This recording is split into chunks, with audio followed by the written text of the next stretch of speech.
welcome. And I have to introduce our panel, which is a much larger one this time.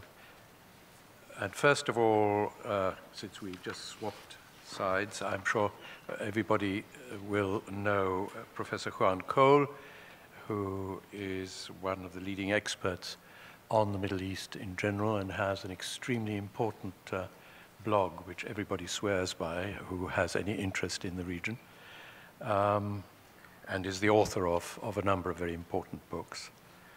And then next to him is Atef Said, a human rights lawyer who has been engaged in a lot of the activities that concern us, and particularly concern the transition now, and is also the author of a number of books.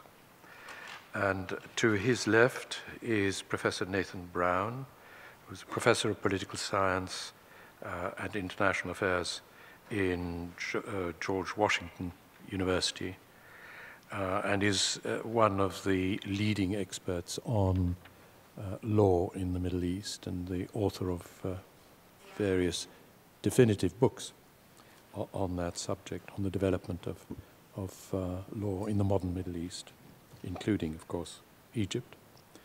And finally, I think, there we have Samer Suleiman, who is an associate professor of political economy at the American University in Cairo, who has become particularly interested in the question both of development within the Egyptian state, or one might say lack of development in certain aspects, as well as, of course, the whole question of the transition to democracy. So without further ado, I think I shall call each one of them, who will have quite a lot to say, and since we are 4 people, it'll take a lot of time.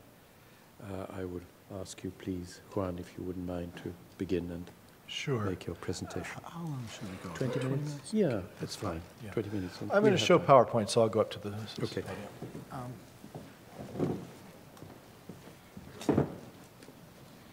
May I have the PowerPoint, please? I was told that would work. There we go. Well, our panel is on possible outcomes of the revolution, but being a historian, I always want to start in the past, even if the recent past.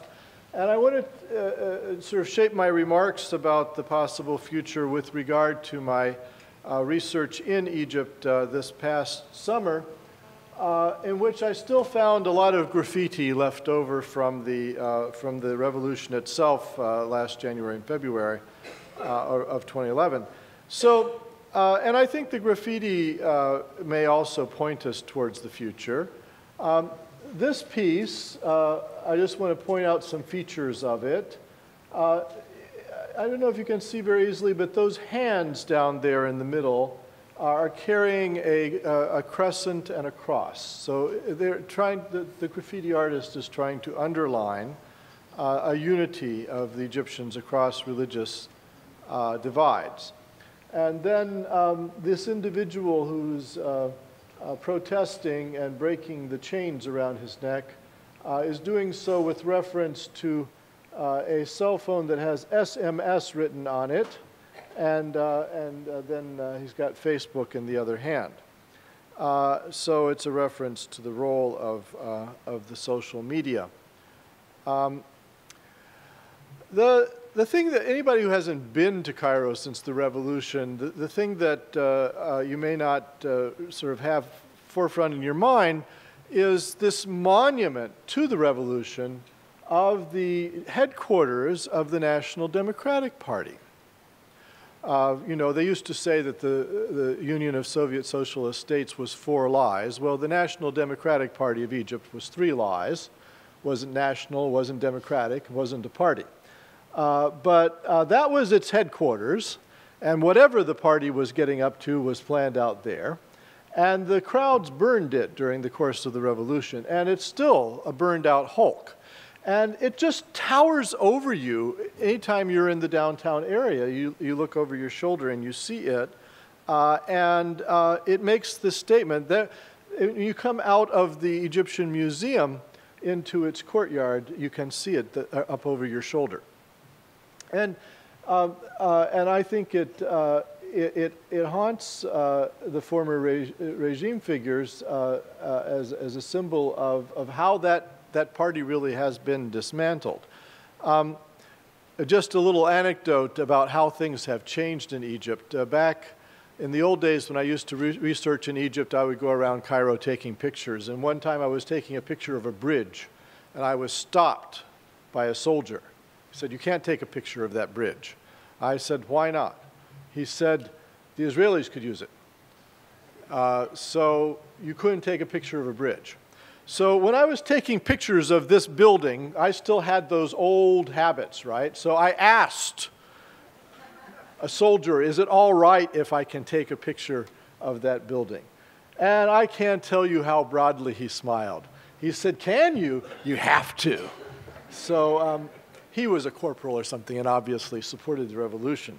But just to give you an idea about how things have changed. This is another piece of graffiti on a wall in downtown Cairo, which again pays homage to Facebook. And this is the 6th of April organization, which had its origins back in 4 or 5 years ago, and supported a strike of the textile workers in 2008. April 6, 2008 was the day that the textile workers were to strike. You know, Egypt has a very lively labor movement, and even under the Mubarak dictatorship, there were 3,000 or 4,000 labor actions from 2003 onward. And however, these were discouraged by the regime. The unions in Egypt were like the ones in the Soviet Union. They represented the regime to the workers rather than the other way around. But there were wildcat organizations, and there were attempts to strike. And there's a big textile complex at Halwan, which used to be a village north of Cairo and is now the northern suburbs of Cairo. But that strike was planned out, and in conjunction with these young intellectuals and students, kind of an Egyptian New Left. It's inchoate. But these, I think, mainly are the children of, you know, the 1950s and 60s communists and Nasserists and the Egyptian left more generally. And so they formed this organization on Facebook, and they promoted this strike of the textile workers. And the regime stopped it. I don't know if any of you have seen that film, Pontecorvo, the Battle of Algiers, where it shows that scene where the French stop a city strike. They bring the people and they make them open their shops and at gunpoint and so forth. Well, the regime stopped that textile strike. They made the workers work that day. But the lead up to that strike on April 8th was a big Facebook campaign. It was one of the first times that you got an intimation of what the social media could mean for Egypt, and was supported by these young intellectuals who then formed an organization, the April 6th organization. And it was one of the April 6th activists, Asma Mahfouz, who made one of the more eloquent pleas for people to come out and protest on January 25th. So this organization has been extremely important in the protests in the revolution. This says, Mustamirun, we're continuing. And that, the New Left in Egypt doesn't think the revolution is over. They want an overthrow of the military government, and that's their emphasis. They are very good at making demonstrations. And I was very happy that they decided to have kind of Tahrir Square Part 2 in July when I was there, so I got to get a sense of what the original might have been like, because I was tied down teaching. I couldn't abandon my poor students and run off to Tahrir Square. Atef abandoned us and ran off, but I couldn't do it.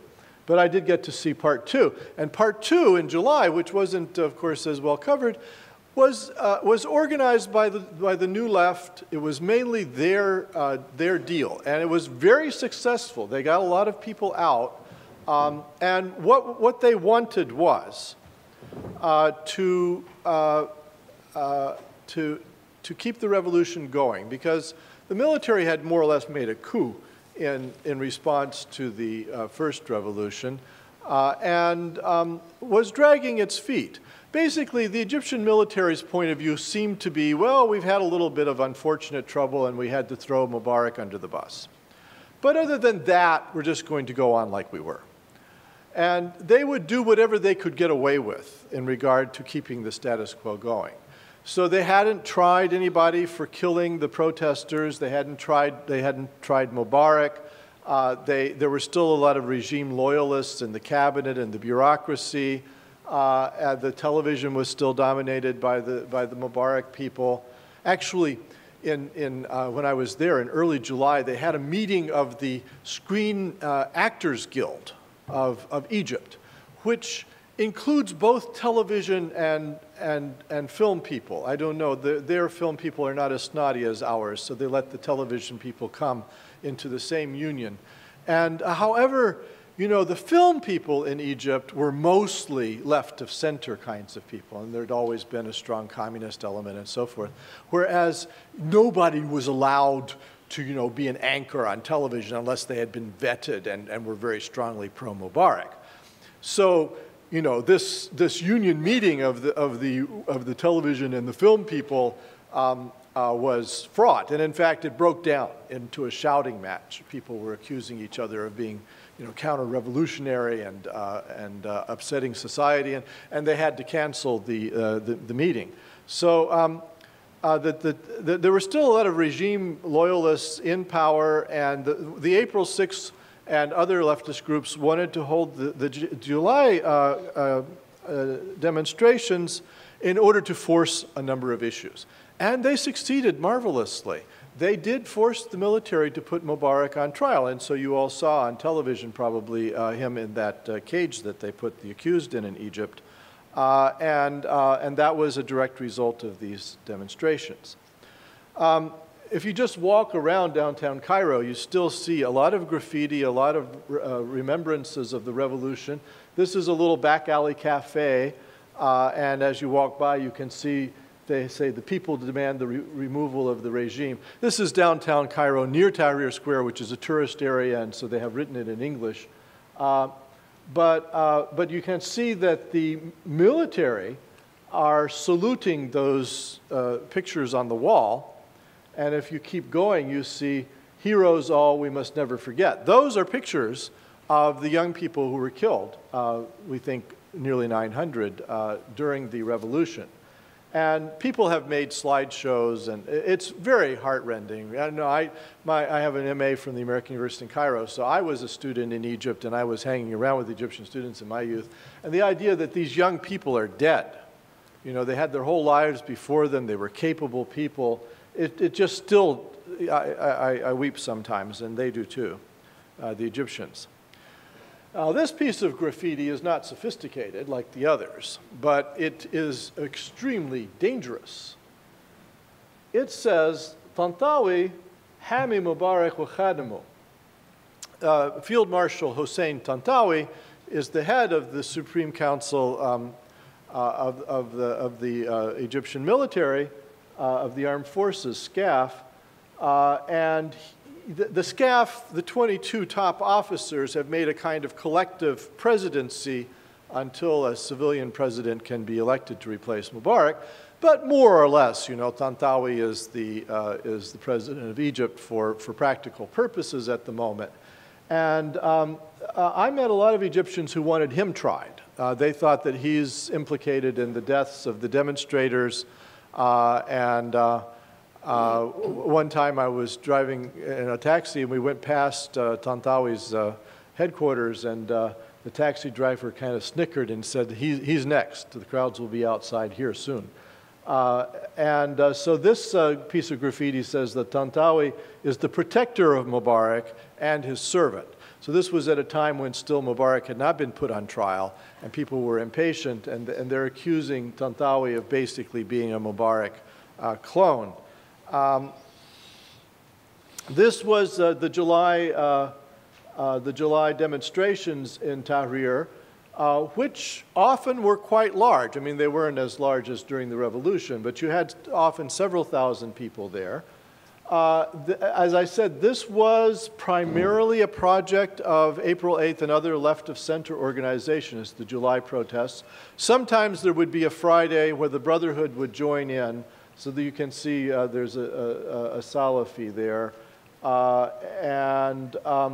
There was one day, I think it was July 29th, if I'm not mistaken, when the Salafis took over the square, or at least came in very large numbers. But you can see that most of these young people are dressed in T-shirts. They don't have beards. These are the leftists. They were the ones who spearheaded the demonstrations in July. A lot of people would come at night because it's hot, really, really hot.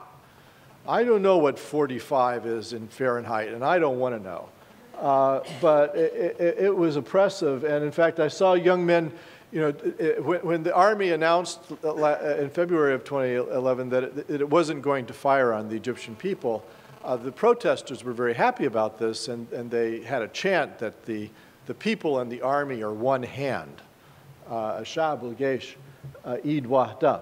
So I saw young people kind of ironically marching in Tahrir Square this last summer, and you know there weren't that many people around during the daytime because it was so oppressive, and they would say, "El-Geish wa Shams, Eid Wahda." The army and the sun are a single hand. Now that we're protesting against the army, the sun's helping the army. But people would come at night. They would start coming in some numbers around 9 p.m., and the big crowds would come at midnight. Egyptians are my kind of people. They're night owls. They like to stay up late. They have a special Arabic word for staying up late at night, biyasharu. Cairo is an all-night kind of town. So people would come out at midnight for these protests. As I said, these protests were a little bit misleading because they were so heavily leftist, and it made it look like the left really was still a very vital political force.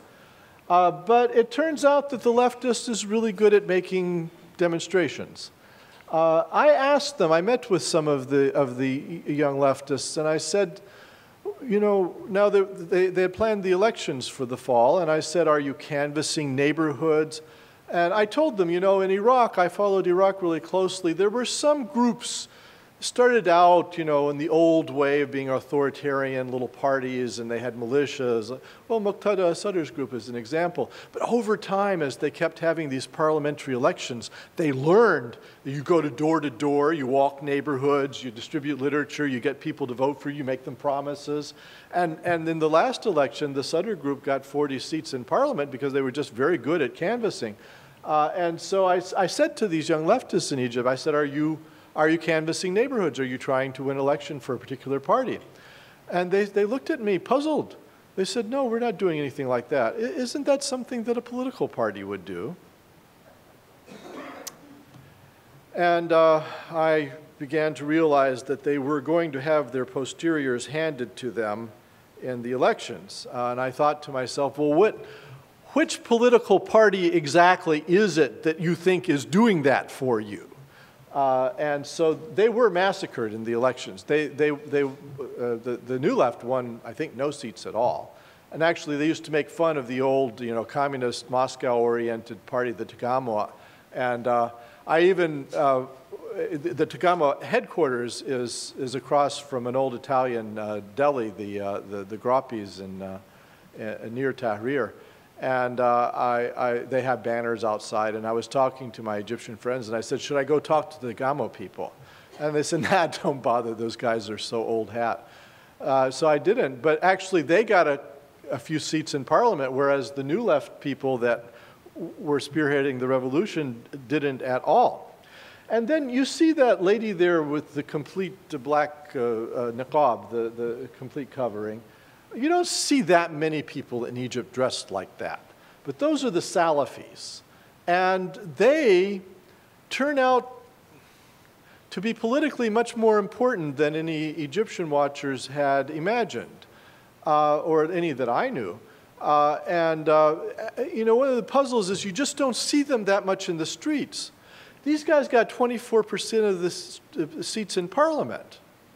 So, but they're not 24% of the population. And I even asked, I said, well, where did they come from? Because the day they had their big demonstration, they were bussed in. I saw them getting out of white minivans. It was all very well organized.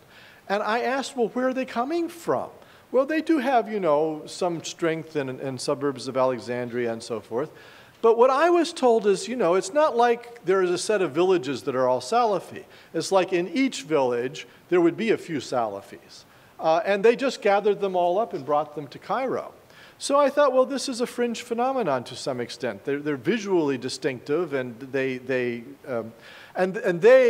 Salafis have not been domesticated in Egyptian politics. Like most of the big political forces in Egypt, the New Left, the liberals like Ayman Nour's Ghad and so forth, they have been in some kind of contact with each other for a long time now. Back in 2004, 2005, you had the Kafaya movement that brought a lot of them together.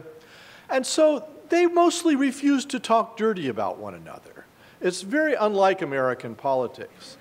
I mean, I was pressing the New Left. I said, what if the hardline Muslims get in and they start making laws? And you know, the hardline Muslims have this knee-jerk respect for private property. And the New Left doesn't agree. And I said, you know, what would happen? And they said, well, Islam is good. They wouldn't be drawn into a criticism of their allies against the main thing they're interested in is moving the military out. So the Salafis came from nowhere to win 24% of the seats. And I can only speculate at this point. I need to go back and do some more field research. But I think it's clear to me that the non-Salafis voted for them. And why did the Muslim Brotherhood and the Salafis do so well in these elections? Well, the Muslim Brotherhood we knew would do well. I mean, that was foregone conclusion because they've been participating in parliamentary elections in Egypt since they began again in late Sadat period. Those were phony elections. They were kind of like Chicago in the old days. I hope it's the old days. You know, there was a party machine and it always won, and the dead voted and so forth. So the Egyptian government would stage these phony parliamentary elections from time to time, and it was always a foregone conclusion that the National Democratic Party would overwhelmingly win them. But occasionally they would let some other people have some seats. So the communists, the Tagamo, would sometimes have some seats, and the Waft, the old-style landlord party that now became popular among some middle-class Egyptians and Copts would be allowed to win.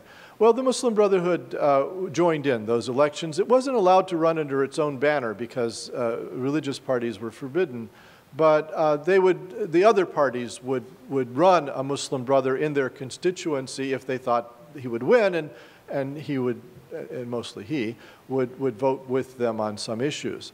So it turns out that the difference between a phony election and a real one only comes at the end, you know, because in the phony one, the police bring the ballots already filled out, or they throw away a lot of ballots when they're counting them, and so forth. But in a real election, you know, you actually count the real ballots.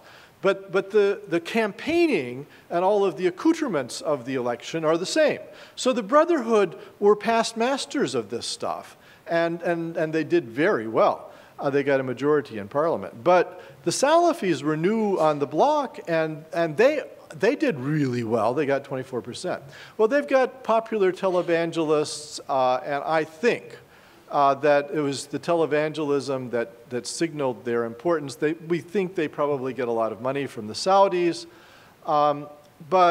Also, my suspicion is that the reason the religious parties did so well in these elections is not only were they organized, they did good campaigning and so forth, but people trust them.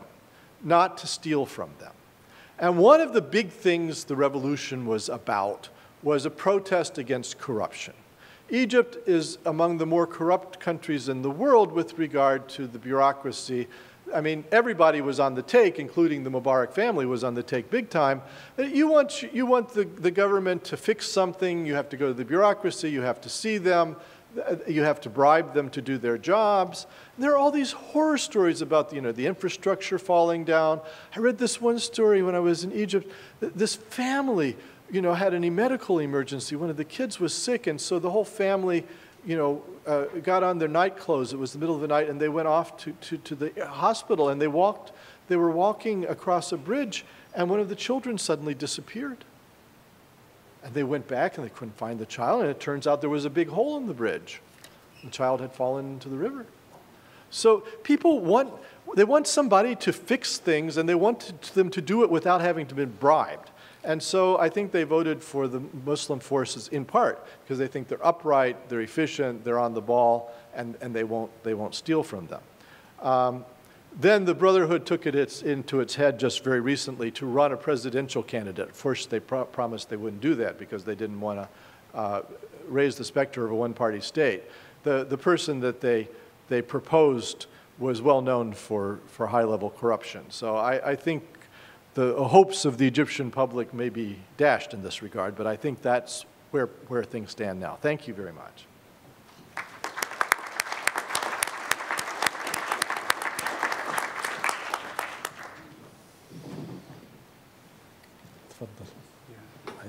You want to go there?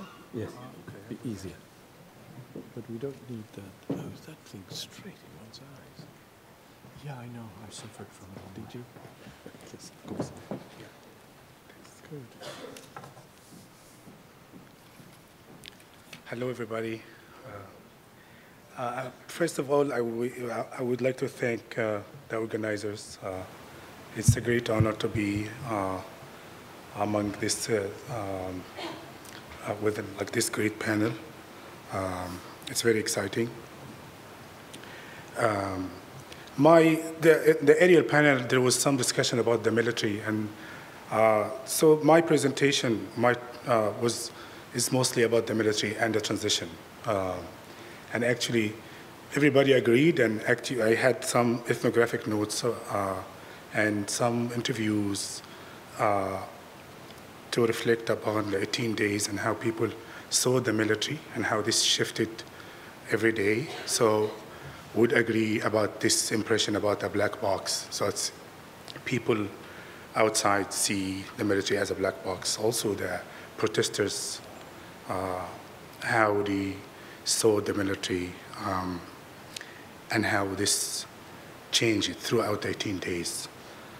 One central question in my presentation is the following. Why Egyptian military lent what seems to be a pivotal support to the protesters during the 18 days of the Egyptian revolution, but now in its administrative role during the transitional period seems to be reluctant, if not actively resistant, to allowing actual democratic change. I argue that the military has been positioned, the Egyptian military has been positioned in a set of complex and contradictory economic, social, historical, culture, and international geopolitical factors, all of which have combined to constrain and direct their actions. It was the combination of these factors that led the army to take a stance of siding with the revolution at the time, but which has caused them to resist further change. Despite the constant pressure from protesters and the existence of these complex factors that affect the army, Egyptian military leaders have seemingly maintained Mubarak's neoliberal state in the transitional period through reorganizing the state political apparatus and have been able to maintain the previous regime's economic vision, looking at the budget of this fiscal year, 2011-2012. And we have Samer here is an expert in Egypt's political economy. And this vision that survived on crony capitalism under Gamal Mubarak, and it seems that SCAF actually don't have any disagreement with that politics, just that they had an issue with Gamal Mubarak. I suggest, however, that the state is politically and economically is far from settled, obviously. So my presentation is divided into two parts. The first one, and followed by some images. The first section, I will try to answer the question about why they had to, or they seemingly sided towards the revolution. And in the second, I will try to answer how the military leaders have maintained Mubarak's state. For the sake of time, I'll focus mainly on the first part, and I will touch upon briefly on the second. So to answer the first question, I suggest that we need to look at these four factors that I mentioned, and I will go through them, also reflecting on the ground, how things happened and changed on the ground. So the military institutions in any country, of course, is not outside history or politics or society. So I suggest that there are four sets of factors that can help us better understand the Egyptian military in context.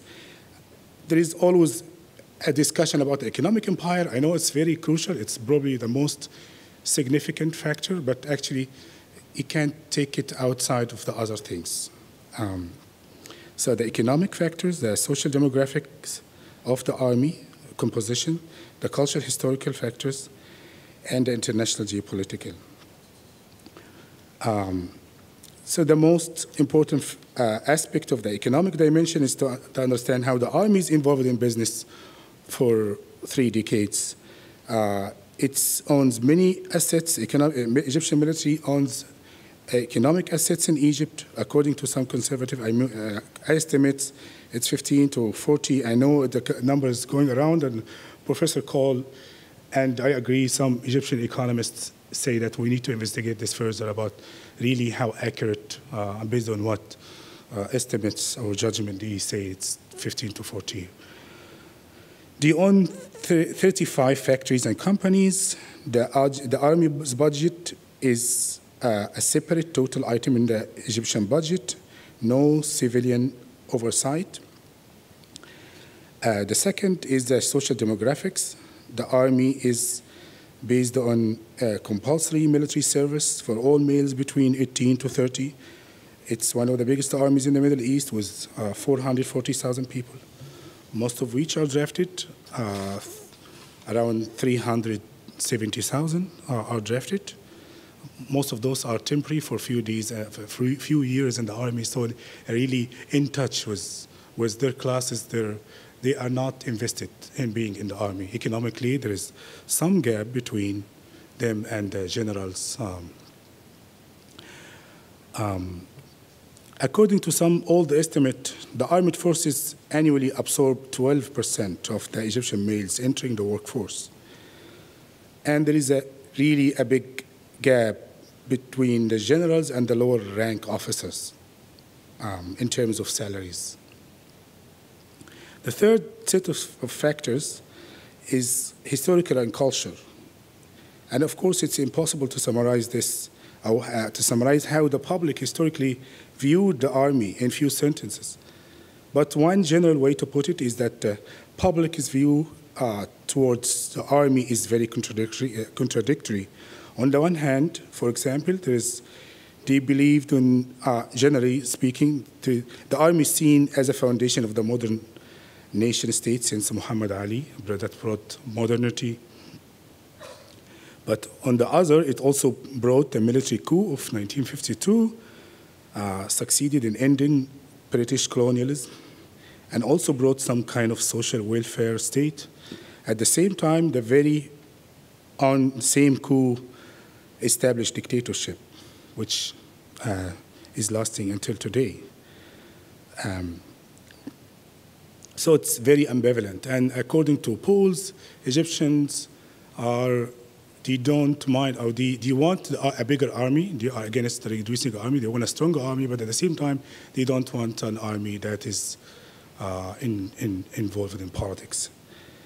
So it's an ambivalent, contradictory view. So the last factor is the international geopolitical, and it's really, we are talking about the 1.3 billion aid, U.S. aid, mostly, but it's the one thing. To other side of the picture is how to see the Egyptian military as structurally tied to the American military industrial complex. And recently, after the NGO crisis, they were happy and to send the aid, regardless, like the military industrial complex in the U.S., regardless democracy, because really they are profiting, and as Professor Cole earlier said. So there is some dependency between Egyptian military and its counterpart, the American. And this, of course, doesn't mean that the American military, or the Egyptian military and the American friends are really in total agreement of how things will work, but they have some disagreements. And in WikiLeaks, for example, some documents show that they were not happy with American pressures or suggestion about decreasing the size of army and introducing some technology to get rid of numbers and so forth. So I suggest that we can't really understand how the decision about siding with the revolution without combining these factors and how they really work it ethnographically and on the ground. And so I tried to construct a timeline based on archival work, and like the chairman of the chief of staff was in the U.S. the day before, at the time of the revolution, until SCAF is assuming power after ousting Mubarak, and combined with some notes from the ground about how protesters dealt with tanks and burning tanks, and how there were some sense of anxiety and trusting them while seeing people and the army on one hand. So all these things together. So there is timeline. It's very long, so unfortunately I will not show it, but I have some pictures to elaborate my point. Okay. And so the timeline starts with the Egyptian Chairman's Chief of Staff, Sami Anan, is in D.C. on January 25th, 2011, the first day of the revolution. According to Star 4, the American geopolitical magazine, in his trip, Anan assured his American counterparts that the Egyptian military will not abandon Mubarak like the Tunisian army did with Ben Ali. And the timeline ends with Mubarak's transfer of power. There's many things that's from the ground, and here are some examples. For example, how the first presence of the army in the Egyptian streets on 4 p.m. and afterwards on January 8th to help and to restore order or to help the police. Some of the important events here is events related to attempts by the military to assist security forces in their attacks to protesters. And there's some stories and reports seemingly true about the first armored vehicles and tanks give weapons or ammunition to security that were really tired. They don't have enough ammunition to shoot at protesters. So that's on 28th. So the first few tanks and armored vehicles were burned by protesters. There are two stories here. One is that it's a police, army police, Shorta Askariya, or another is that we're Republican guards or Al-Haras al-Gumhuri. But both stories agree that there's really, and the protesters is evidence, and I wasn't there. I was there on February 4th and after. So there are stories that really in the first we didn't believe that they were giving them weapons, but later we believed because actually once the police stopped shooting, and then the second the army come, after a while the shooting comes back. So they burned this. Okay, most of the protesters I talked to them, also one thing too is not discussed well, about the Air Force, Egyptian Air Force on 29th, sending 2 F-16 warplanes roaring low above protesters on the square. And the protesters said that this was just simply a tactic to terrorize protesters and disperse them by force. Some other events, including the instance of defected soldiers, defected army officers during the 18 days, and also the communication, references about communication between the American Secretary of the Defense and the American Chairman of Joint of Chief Staffs, how they talked. We are in constant communication with our counterparts in Egypt. They assured us we are not shooting and all this. So I have some basic reading to this timeline. One is that the army stance is really changed and shifted from day to day, and roughly this went through 3 stages.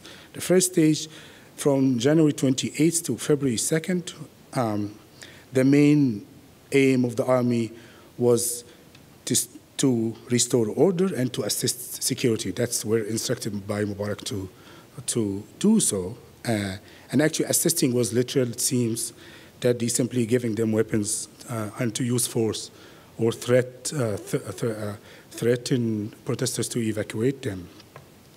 The second stage took place from February 3rd to February 10th, where the army has been forced to become more neutral, of course, with different incidents of abuses, okay, including, for example, arresting human rights activists and many other things. And this happened actually, literally, after what's known in the media as the Camel Battle, where really protesters realized that they need to protect themselves, and the sit-in was, Tahrir sit-in was becoming more organized and have like they need to have established boundary, and then the army was kind of embarrassed and was like shameful to the army, and it was implicit charge that they didn't protect the protesters from the thugs. Only in February 10th, the army, the military, in their first statement, they acknowledged the demands and aspirations of the Egyptian people. Up until that time, many protesters were anxious and worrying about not only the army's rule at the time, but also the army's final stance in the revolution. This image described best how protesters felt towards the army at the time. On the one hand, protesters chanting, "The people and the army are one hand," and on the other, protesting, burning few tanks, and wrote graffiti on tanks. Down with Mubarak, their commander-in-chief, and also sleeping at night in front of tanks and inside the wheels of armored vehicles, literally, to prevent them from encroaching on Tahrir. They decided to do so to prevent them from encroaching. So, okay. To sum up, the army leaders received like internal pressure. There was incident of defections, street pressure. It seemed like unwinnable battle with protesters, and there's constant communication with their American friends, and there's some discussions about, and bloggers, some bloggers said they can't, I suggested, really, we can't use American weapons to shoot at protesters, even if they decided to. It has some serious implication about this kind of relationship. So to briefly, and I will jump into conclusion. And before that, I will highlight main points of the second part of my original paper. In the second paper, I discuss how SCAF maintained Mubarak state. And I give examples about the reorganization of the political apparatus of the state. Some of features include continuing militarizing the state. Second is expanding intelligence role. And the third is doing a phony security apparatus.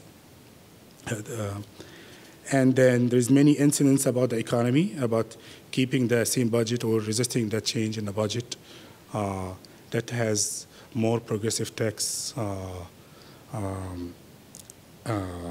system. And then I will end. And these factors are still working on. For example, just yesterday there was some, in April there was another big incident of defected officers. There were 21 officers joined protesters, and now they were charged and sentenced when they would endorse protesters' demands to put Mubarak in trial. And SCAF only accepted this based on pressure.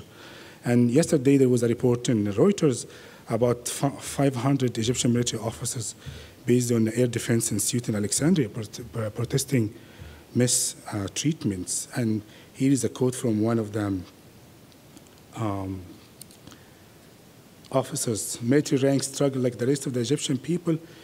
The wealth of the military is concentrated on the top and doesn't trickle down. We have to reach a specific rank before the wealth is unlocked. End quote. And I'm ending this with 4 just general ideas. One is, one main determinant of the future is really that SCAF can't continue to balance, like to work this fine balance between internal pressure. The army is not happy. The revolution affected everybody, including the army. And there are many retired officers were protesting, or veterans protesting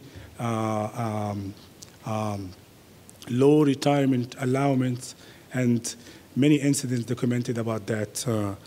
When the NGO crisis, the relationship with the U.S., the culture, their image, it capitalized on their image about really being the neutral body, but really at the end, people started, in the beginning of the revolution, the people chanted, people and the army are on one hand. At the end, now it's really very strong in every single protest. There is down with the military rule. So the people, even this image shifted.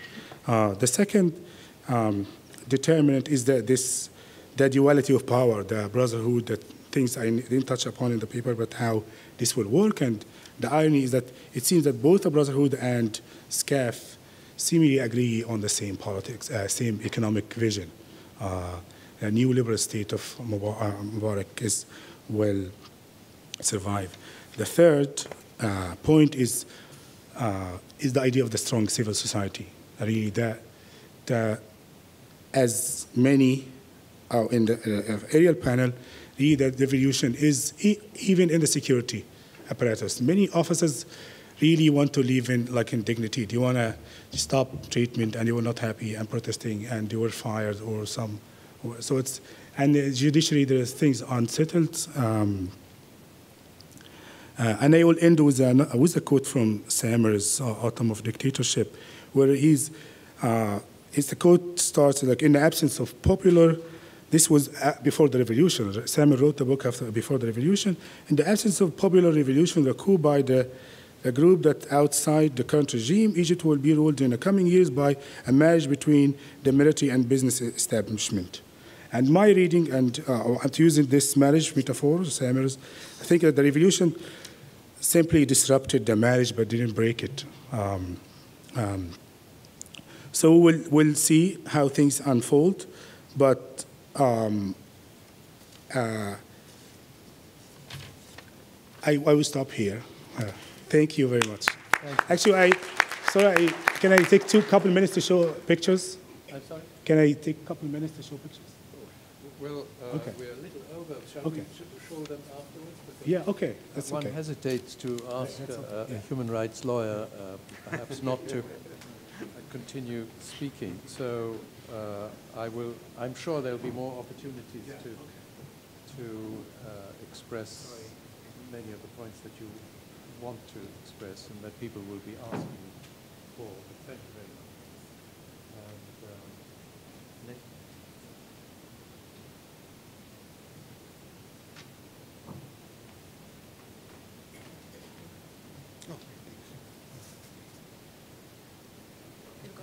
Okay, all right. Thank you very much, and good afternoon. I have one thing to promise you, and that is that I've just been informed by Samer that this will be the last PowerPoint that you will have to watch on this panel, because he's going to do it unaided by any kind of technical device other than a microphone. So all power to him. I can't do that. I'm going to, what I'm going to do is actually sort of extend, sort of harken back a little bit at the beginning to some themes that we heard in the first, in the last pre-lunch panel, where Joe and Yasmin both gave us some sort of sense of, or kind of brought back the sense of excitement and possibility and empowerment that existed in Cairo and throughout Egypt a year ago. What struck me, and I have to admit, you know, I have not spent the last year in Egypt, but only made periodic trips to the country. I'm very conscious of the fact I'm sandwiched on this panel by two Egyptians, so I consider myself something of a political tourist when it comes to Egypt. But I'm struck in, when I look at the institutions in Egypt that I know better, how much, in a sense, there's a similar kind of spirit of mini revolutions within each of those institutions. And specifically what I want to talk about is how that's playing out in the religious realm. The, let me see this, yeah. It was quite common over the past year, it's become quite common to understand the struggle in Egypt as involving a struggle for democracy, and the Egyptian demos certainly has been struggling to make itself heard and to force state authority to yield to its command. But there's some other more subtle processes that are underway in Egypt as well that weren't necessarily completely apparent a year ago. First, the demos itself is revealing itself to be a far more complex set of movements and organizations and orientations. And a second thing that's, I think, sometimes escaped notice is that there's a whole set of state structures in Egypt. I mean, Egypt is a state of very, very powerful institutions that all basically were under the thumb of the presidency or a year and a half ago, that are now beginning to sort of hive off a little bit on their own. And whether you're talking about a parliament that no longer is controlled by a ruling party, whether you're talking about a judiciary that now has the possibility of drafting its own law to establish independence and so on, these are the sorts of things that are going on. Now, I think the most complicated struggle is going to take place over the relationship between religion and state. If there's ever a place where Jefferson's wall of separation between religion and state existed, it wasn't Egypt. I mean, there's always been sort of a close interplay between the realm of religion and the state, and over the course of the 20th century, the Egyptian state asserted a stronger and stronger role in determining religious truth, codifying legal rules that had a religious basis, determining what sort of religion Egyptian youth would be taught, appointing high-level religious figures, nationalizing religious endowments, and so on. And at the same time, within Egyptian society, there were a whole host of movements that arose that began to develop even more demanding arguments about how the state must operate in accordance with religious strictures. So what I'm going to try and do today is take one structure that's sort of on the state side of this divide, Al-Azhar, a second one that's on the society side of this divide, the Muslim Brotherhood, and see basically, trying to understand kind of what was going on in these institutions before the revolution and how the revolution is affecting them, and at the end, in a sense, how this battle and the contention over religion and state issues is going to play out, I think, in post-revolutionary Egypt. So let me begin with Al-Azhar. Al-Azhar is simply a critical institution. It's a huge institution. I mean, the Egyptian state has all kinds of ways that it deals with religion. There's a Ministry of Religious Endowments. There's religious curriculum in the schools and so forth and so on. But one of them, there's the Dar al-Ifta, which basically is an institution within the Egyptian state that is responsible for giving interpretations of Islamic law. One of the most key and perhaps one of the largest institutions is Al-Azhar. Originally a mosque with an associated set of learning institutions attached to it. It's now this huge complex which encompasses an entire school system, right? If you're an Egyptian school student, most of them go through the regular school system, but there's an entirely separate track for those who go through an Azhar curriculum. There's a university, there's research centers, there's the Sheikh's office. The Sheikh of Al-Azhar, basically the head of the institution, is in some sense kind of, I mean, in all kinds of important state occasions, in terms of protocol, he kind of is almost there anytime you need some personal representation of Islam. The Sheikh is there. got a research institution, and even within Al-Azhar, an institution for issuing fatwas and so on. Because of its critical role, the degree to which I would say the executive in particular within Egypt exerted control over Al-Azhar increased over the years. It was sort of a steady process of accretion with a major leap back in the mid-Nasser years in 1961, where essentially the executive came in and started regulating curriculum much more. It nationalized endowment so that Al-Azhar was no longer had any kind of fiscal autonomy. It intervened much more heavily in the appointment of the Sheikh of Al-Azhar. The control was very effectively exercised at the top over the sheikh and over key parts of Al-Azhar, but it was never absolutely complete at the bottom. For instance, you always had within Al-Azhar different currents and trends. Student body, my impression is, kind of leaned towards the Muslim Brotherhood at a time when the Muslim Brotherhood was not legal. Within the faculty, there's sort of a dominant trend. But there are Sufis within Al-Azhar, there are Salafis within Al-Azhar. In general, without going into detail, Sufis and Salafis rarely mix, but they did within the institution of Al-Azhar. I don't know how happily. And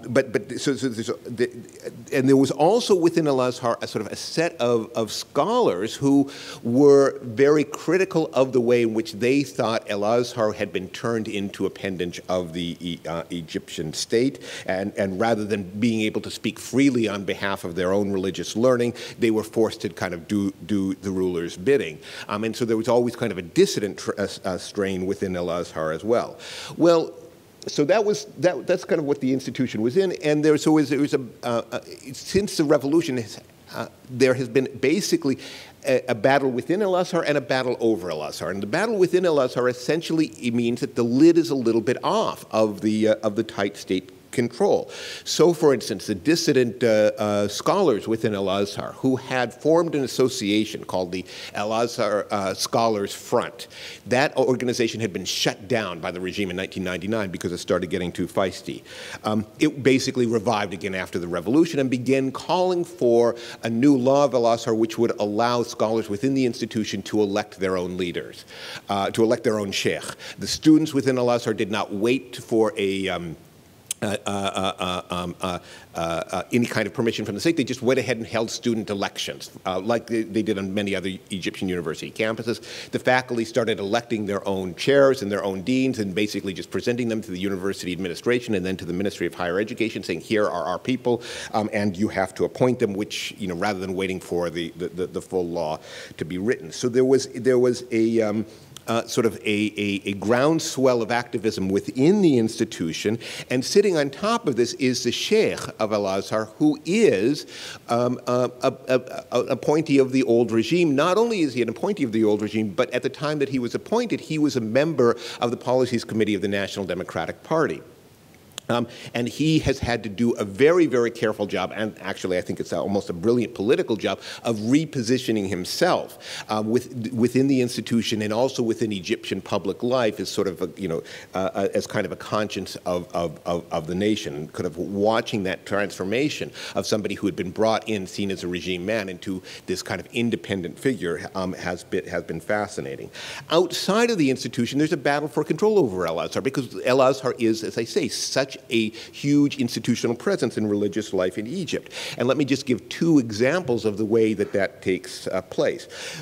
One, and the most obvious one, the one that probably generates the most news within the country, is pressure from some Islamist forces, most particularly the Muslim Brotherhood and its associated political party, the Freedom and Justice Party, to demand that Al-Azhar be, as I said, be made more independent. That's fiscally independent, allowing it to elect its own sheikh, and so forth and so on. And the sense within the Brotherhood is, and the relationship between the Brotherhood and Al-Azhar is complicated, but essentially, if we allow the Al-Azhar to have a much more independent voice, they can do some of the heavy lifting for us so that we don't have to press, for instance, something like a much stronger constitutional language on Islamic law, because if Al-Azhar is speaking up much more effectively and much more independently, they will create some of the political pressure that will make it possible for us to do this through normal legislation, kind of Islamify the legal system. So that is kind of going on, and what the Brotherhood thinks it needs, therefore, is an Al-Azhar that is much more independent. Liberals as well have reached out to Al-Azhar because they realize that this is an institution that is perhaps able to stand up to the Ikhwan, able to stand up to the Brotherhood, and it's certainly able to stand up and produce a religious discourse that is unfriendly to the growing Salafi presence within Egyptian society. And the Sheikh himself is, the head of Al-Azhar, is one who is particularly amenable to these kinds of concerns. So there's been a dialogue between the Sheikh's office and liberals, which produced a document last summer, essentially kind of a set of religious/political principles that was friendly to some kind of role for Islam in public life in Egypt. So Al-Azhar kind of got what it wanted, but the liberals got a fairly liberal interpretation of Islam. So that's what's kind of going on within Al-Azhar. Let me now switch to the Brotherhood. And the Brotherhood is also big and complicated. Egypt doesn't do small and simple anymore. The Brotherhood is big and complicated, and the way that this is sometimes played out, kind of, in shorthand, is there's a youth versus elders, or reformers versus conservatives within the movement. I think both of those struggles exist, but they're actually overplayed. Especially the youth movement was one that was, I think, did have some great effect on the Brotherhood a year ago, but I think that challenge has largely been absorbed by the movement. Instead, in order to understand, I think, the way that the revolution has affected it, you have to go back to what the Brotherhood is as an organization and its political experience over the last generation or so. And when I talk about the Brotherhood as a movement, what I like to do is to start with its slogan. And the reason I start with its slogan is because it's a little bit unexpected. The slogan of the Brotherhood that most people, including in Egypt, are familiar with is "Islam is the solution." That's a slogan that they began using, as far as I could tell, sometime in the mid-1980s when they stepped up their involvement in electoral campaigns. It's not the original slogan of the movement, and it's not the one that's on its emblem. The emblem, which you can see down there in the corner, is the bottom word is, it's got the Quran. Okay, you understand this, Muslim Brotherhood, expected. Two swords, that's to let you know that they're very serious. The name, the Muslim Brotherhood, and then down at the bottom is a single word in Arabic, but it's a second form imperative of prepare. So basically, the Muslim Brotherhood slogan is "Be prepared." And the coincidence of that in the Boy Scout slogan is not accidental. The founder of the Brotherhood was very aware of scouting. It's also Quranic, by the way, so it's got a good Islamic pedigree as well as one that traces back to the Boy Scouts. But the Brotherhood never really saw itself as a political party. The Brotherhood saw itself as a broad movement that was really about taking new generations of Egyptians and reforming them, reforming their families, reforming their societies, of course, and all along Islamic lines. As part of that, I guess, unlike the Boy Scouts, they always saw politics as a potential avenue for pursuing that kind of agenda, but never an exclusive, even a primary one. What has happened over the last generation is that, for all its authoritarianism, the Mubarak regime allowed, and actually back to the Sadat years, allowed some limited political openings so that the Brotherhood knew it was never going to be allowed to win an election under these regimes, but it could pursue some kind of political organization, and it got gradually sucked more and more into political activity. But they were always ambivalent about it. They were ambivalent about it for many reasons. Number one, if they went too far, they would invite wholesale repression. In the 2005 parliamentary elections, when they won 1/5 of the seat in parliament, they found out within a couple of years that 1/3 of their guidance bureau, the top executive arm of the Brotherhood, was in jail. So they thought that some people thought that they had gone too far. Politics also has a very different time horizon. They were worried about getting sucked into normal politics, and they were haunted by what happened in Algeria and Palestine, when an Islamist movement did a little bit too well for the political system and for the international community. And leaders would talk about this very explicitly. We're never going to make the mistake that Hamas did. They may be doing it right now, but they thought that they were going to avoid it at all costs. Okay, so what happened? After the revolution, the movement senses a political opportunity like it has never sensed before, but it comes in with a little bit of this kind of ambivalence, and they react in a very interesting way. The first thing they decide to do is, we're going to set up a political party, the Freedom and Justice Party, and so they go right away and say this. But at the same time, they take 3 members of their guidance bureau and put them to the top positions in the party. They have the party draft the platform. the movement, draft the platform of the party. And the party platform, when it was first written, began with the lines that the goal of the Freedom and Justice Party is to reform the individual and reform the family and reform Egypt. And I dare you to come up with another political party on the face of the earth that promises to individual voters that it will go out and reform them, and when it's done with them, go after their families as well. This is not political party talk. This was a talk of the traditional movement. And it kind of shows, I think, how it was that the Brotherhood was making a very ambivalent move into the political realm. And then all of a sudden, they started doing very well. They started doing very well, I think, in electoral politics, and they understood that they would do well in elections from the beginning. They didn't know how well, but they knew they would do well because, and Juan talked about this a little bit in his talk, they were actually very experienced in this. And the fact that they were a broad movement with an extensive presence in Egyptian society that was able to survive this authoritarian period because they had other things to do rather than simply play a rigged political game, that gave them some organizational presence so that when the elections came, as they did last year for the parliament and into the early part of this year, the Brotherhood was very, very well placed. And they immediately saw that the governing was a possibility for them, perhaps a little bit sooner than they had originally thought. I mean, I saw this myself in sort of an interesting series of conversations. I said I was a political tourist. And so I've made a series of trips to Egypt over the last year. I had 3 separate meetings with the man that they just nominated as a presidential candidate, Graffiti. The first time I met with him was in March. He'd just been let out of jail. And I said, do you ever see yourself as governing Egypt? He said, yeah, but not in my lifetime.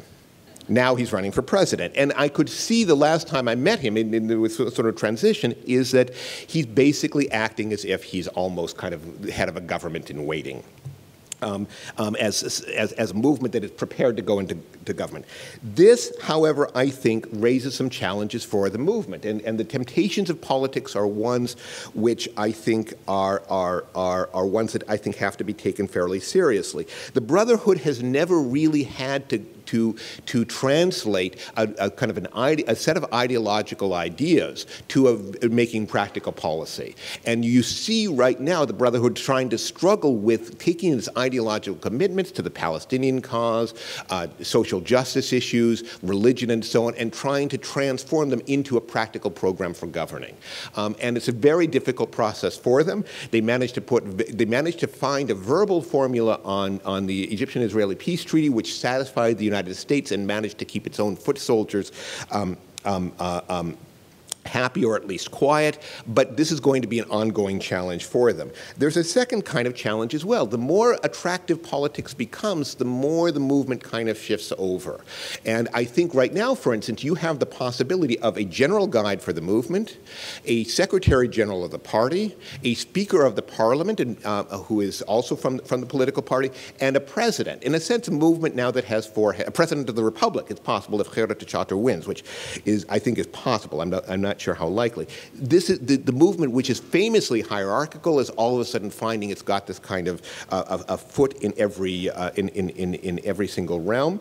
And specifically with the old concerns of the movement. If you go to the political party headquarters right now, you'll find a beehive of activity. If you go to the headquarters of the movement, you find a sleepy building populated by old men. And in an interview I had with a member of the Guidance Bureau who's not switched over to the political party a couple months ago, I asked him, I said, after the revolution, I heard all these plans about the brotherhoods as a movement outside of the political realm, starting youth clubs and sports leagues and labor unions and so forth and so on. And how is those plans coming?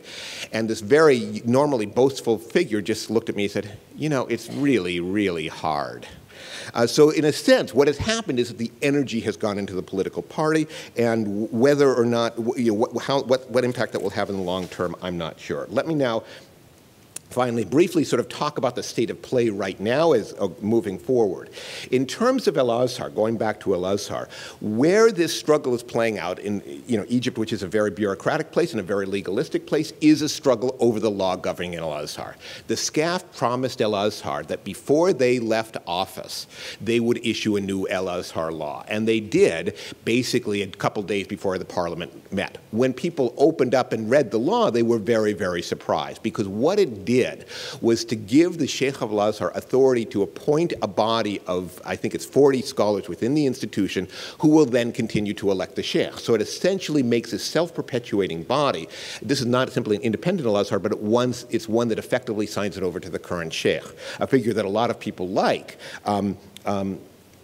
But still not exactly the kind of independence that a lot of people inside the institution or outside of it had in mind.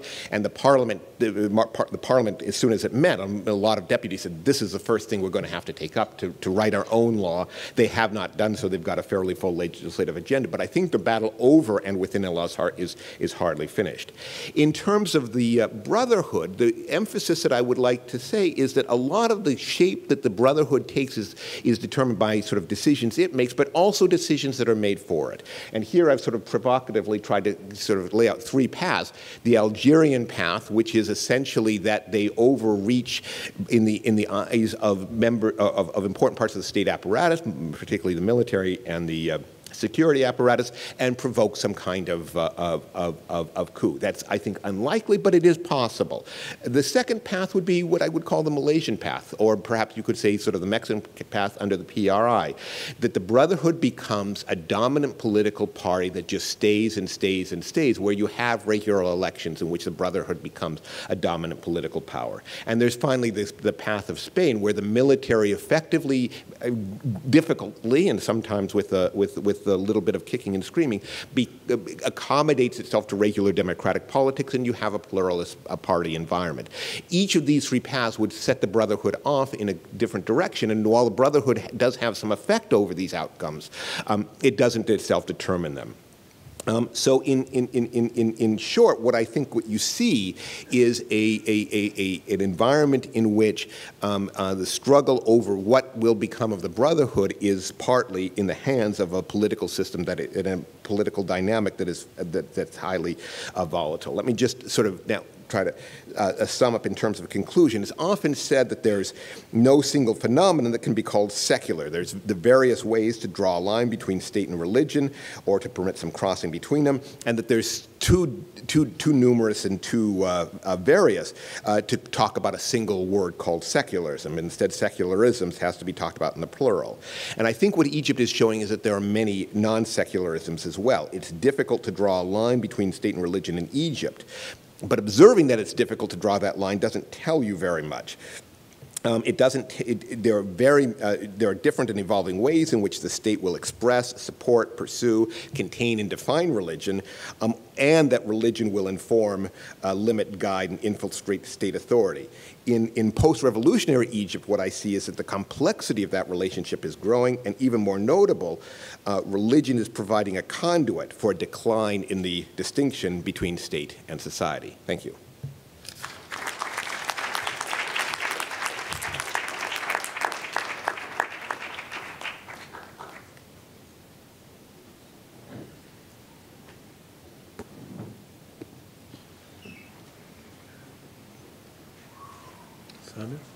Yes. You want to stay there, yes?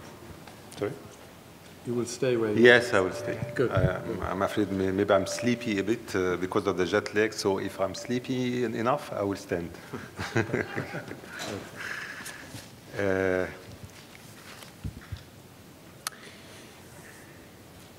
My presentation is related to the question of secularism in Egypt. It seems that there is a very central question hanging around, asking us whether Egypt is heading towards a religious state a la Iranian or not. I think this is a very important question. I hear it every now and then during the discussions. People are wondering about what will become of Egypt after the revolution, especially that at the beginning, you know, the Egyptian revolution in its soul was civil in its soul, in its appearance, all the pictures that we saw, the discussion of my colleagues. So at the beginning, the Egyptian revolution was giving the impression of a civil revolution, going beyond Islamism, but now the mood in Egypt and elsewhere is different. Now the mood is pessimistic, especially after parliamentary elections. Islamism got more than 2/3 of the seats in the parliament. And we are having presidential election in the coming months. And it seems that at least one of the Islamists will be in the second round of the elections. We are having 3 important Islamists in the presidential elections.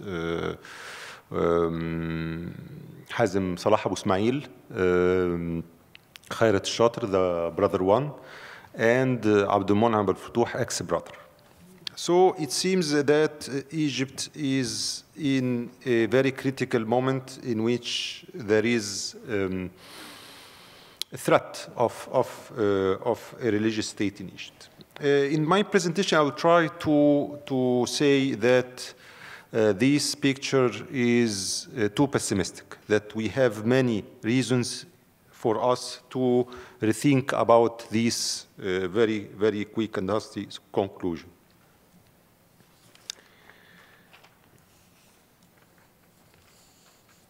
Why I'm not so pessimistic?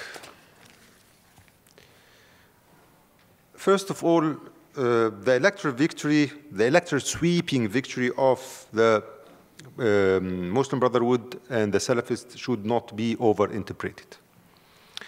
Let's say that it is not a surprise at all that political Islam win elections. This is normal. I mean, in any almost not free and fair, but having the appearance of free and fair election in Egypt, we had Muslim Brotherhood become the first and the most important political force.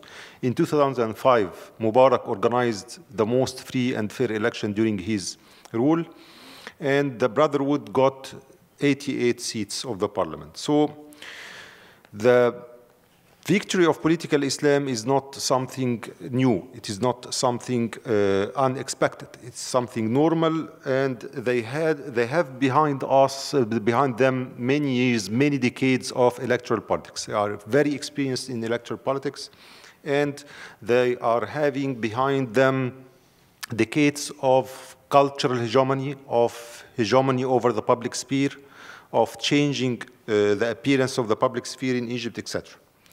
So what is the surprise is not the victory of political Islam, maybe. The surprise is the sweeping victory of political Islam. But here we have to explain why. I expected political Islam to go before the election to get about 50%, 40 to 50%. But the result is about now 65 to 70%. So I think there are some reasons to explain this sweeping victory. Exactly as Juan was telling us that when civil forces and the seculars, the leftists, were demonstrating in Tahrir Square and elsewhere, Islamists were preparing themselves to the elections. So during the summer and before the election, the secular forces went, many of them went into confrontation, hard confrontation with the military council, and they invested a lot of energy and time in mobilization on the street.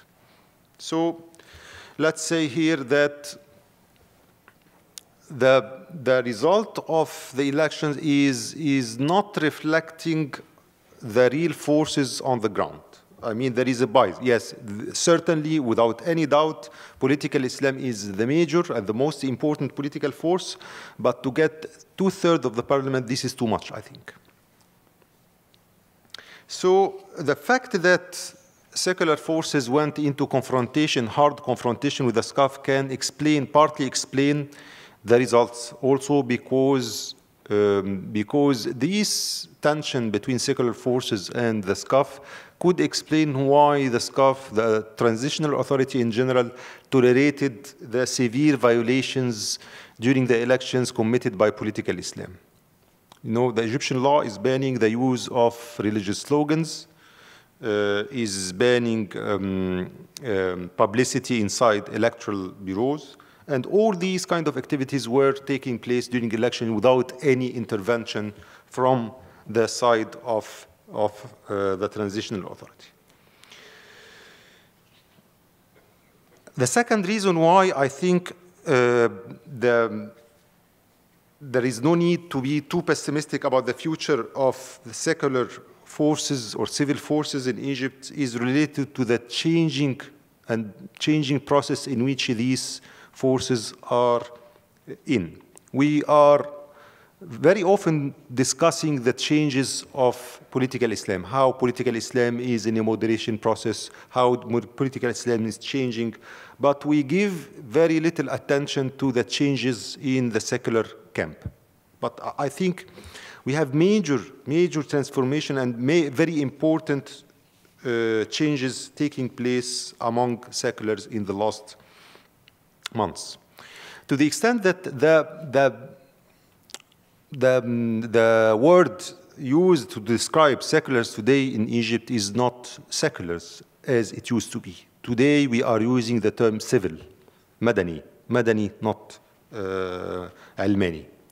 And for Islamists, they are considering this as a marketing strategy because they think that seculars failed to propagate or to sell their product, their secular product, so they are changing the term to civil.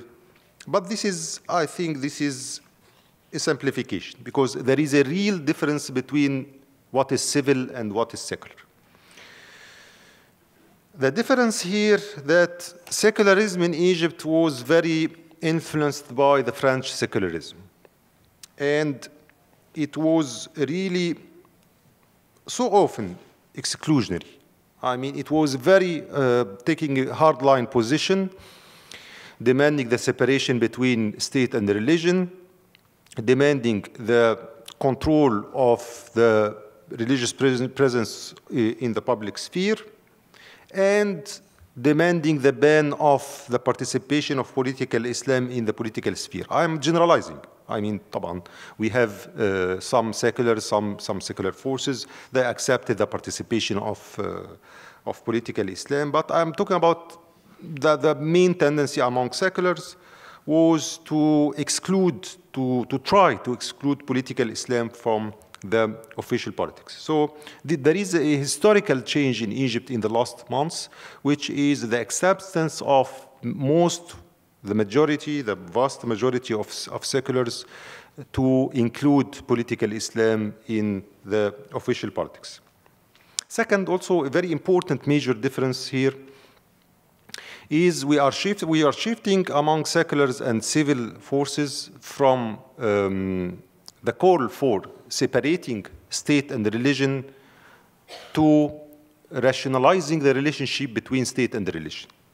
And in reality, to tell the truth, we didn't have a history of secularism or even light secularism of trying to separate state and religion. What we had in Egypt is subjecting religion and religious institutions to the state. And this applies also to Turkey. This was, when I studied Turkey, this was a surprise for me because I thought we were taught very long years ago in Egypt that the Turkish state was separated from religion. The Turkish secularism is separating state from politics, which is not true because the history of secularism of Turkey is the history of subjecting religious institutions to the power of the state. So we are discovering in Egypt, it seems that there is no pure secularism. And even in India, in the United States, in Europe, there is no pure secularism. So here, there is a moderation process among seculars to understand that there is no complete separation between state and religion in Egypt in the coming years. And this is a fact that should be accepted, but the conclusion here should be debated. Here, we are not accepting the agenda of political Islam, but we are dealing with the need or the will of the majority of Egyptians in any free and fair poll. The majority of Egyptians want to keep Article 2 of the Constitution as it is. The Article 2 of the Constitution is saying that Egypt, the official religion of the state in Egypt is Islam, and Islamic jurisprudence is the main source of legislation. personally speaking, I was opposed to this article. And even today, as an intellectual, I'm not for this article. I think we don't need this article. It is creating discrimination. But politically speaking, and I'm a member of a party, we have accepted, the Egyptian Social Democratic Party, we have accepted that this article should remain in the coming years. So civil forces or secular forces are in a process of transformation to be more realistic, to deal with the street in a more pragmatic way, and to understand that there is no way to exclude political Islam from the equation. The only way to try to exclude political Islam from the equation is to ally themselves to a kind of dictator like Hosni Mubarak, and there is no way to do it now. So the third reason why I'm not pessimistic about the future of civil forces in Egypt, and I'm not optimistic, quote unquote, about the possibility of creating a religious state in Egypt, is that I think the objective conditions, if we can say, the infrastructure of authoritarianism and dictatorship in Egypt is no more present, or at least it has been radically weakened. I mean, today, in order to restore dictatorship in Egypt, I think you need to kill at least 500,000 of citizens. I know many people. We have seen thousands of people ready to die on the street if they are prohibited from any basic political rights that they have got after the revolution. So many factors are making the task of dictatorship, the possibility of dictatorship very hard. I mean, if we compare Egypt to Iran, today there is something called internet. This is something new. It was not available for our colleagues in Iran during the 70s when the Islamists hijacked the revolution in Iran. And we have also what was called by Leon Trotsky the privilege of historical backwardness. Okay, we are, to say the truth, we are in a backward position compared to Iran. Iran started, the Arab Spring started, the Middle East Spring started in Iran in the 70s. So, but in the Arab world, we have seen what happened in Iran, we have seen what happened in Afghanistan, we have seen what happened in Sudan. So there is no bright model of Islamism in the region, so I think the possibility that the majority of the Egyptian population to accept a kind of religious state here, I mean, it's not a state having some religious flavor. It is a state, the religious state is a state subjected to a religious institution. And this is why Egypt is not a religious state today. Egypt the Egyptian state is saying that it is an Islamic state. It is having an official religion. But the Egyptian state is not, the politicians, the top politicians in Egypt are not subjected to the power of religious institutions. So in Iran, you have the president of the republic is responsible before the supreme guide of the revolution. This is a religious state. We are having a religious state in Egypt whenever there is an opposition of a religious authority above all elected institutions. The fourth reason why the hegemony of political Islam today could be changed in the future is the fact that the sweeping victory of political Islam in the last elections happened on a background of a weakness and fragmentation of the trade unions. The working class today in Egypt is re-emerging. The working class is very important and very powerful on the economic level. The mass mobilizations that took place in Egypt in the decade before the revolution was very important in the creation of the revolution itself, but I think still the working classes in Egypt and the popular classes are politically very weak. This is the explanation behind, I think, the domination of identity politics. When you have very, very weak trade unions, here it is normal then that the priority for political debate, the priorities for the discussion in the parliament will be discussion related to identity politics, to women's clothes, and etc. So in the coming years, I think we are having a new kind of trade unions and new kind of syndicates. Today we are having new independent syndicates, new independent trade unions. We are having a reform in the old Federation of Trade Unions. So if this process continues, we are going to have what happened in Brazil, maybe after some years, that we are having an important political bloc coming out of this social group. But, okay. Secular or civil forces, I think, have to address two challenges in order to make a breakthrough. Let's say that the creation of a religious state in Egypt would be the outcome of political Islam, of many players, but among which secular forces. So secular forces have much to do in order to resist this scenario. But here, there are two challenges. The first challenge, I think, it is the challenge of self-criticism. Let's say that there is a tendency among seculars in Egypt to adopt historical determinism. By historical determinism, I mean that we were told since the 50s by the modernization school and even before the modernization school by Marxism that secularism is coming. You just let the objective conditions work. History is playing on the side of seculars because as far as industrialization is advancing, urbanization, education, etc., social mobility here, there is a weakening of religious institutions and there is a kind of progress of secularism. We were told that the history is on our side. But what happened since the 70s, it could not be the case.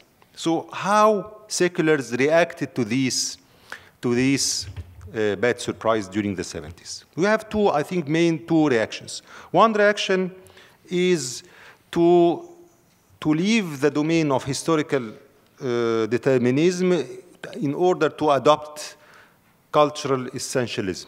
Here to say that this is how we have the movement and the shift of many Marxists and seculars in Egypt, like Tariq al-Bishri, like Muhammad Amara, like Adel Hussein. These people, I think, their assumption is that Egypt is an Islamic country and Islam is different and there is something exceptional about the Middle East. So in order to do politics, in order to change here, you have nothing but to start from Islam. So this was the first reaction, to adopt cultural essentialism. The second reaction, bad reaction to the failure of the promises of the modernization school and Marxism about secularism was to resort to the plot theory or conspiracy theory. So yes, history is playing on our side. Urbanization, industrialization is creating the infrastructure for secularism. But unfortunately, we have oil. Unfortunately, we have the United States supporting the Islamists because it is for their benefit. Unfortunately, President Said decided to empower political Islam in order to defeat the left here. All this could be true, I mean, but to reduce the rising power of political Islam, to make it just the product of some conspiracy among the Americans or the Egyptian regime is too reductionist. So I think there is a need in self-criticism to go beyond the why question. to go beyond the why question and to ask the how question. How political Islam achieved this hegemony? And here I think the answer will be very fruitful and very important, because here we have many lessons to do. The answer will be that modernization, the contradictions of modernization, the contradictions of capitalism helped Islamism, because Islamism could benefit from these contradictions and because it has some kind of reaction that capitalized on these contradictions. Time is out. I think I have just one point. Yes.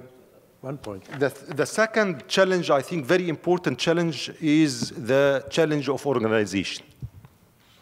Political Islam did not produce, in Egypt at least, did not produce any thinkers, any great intellectuals.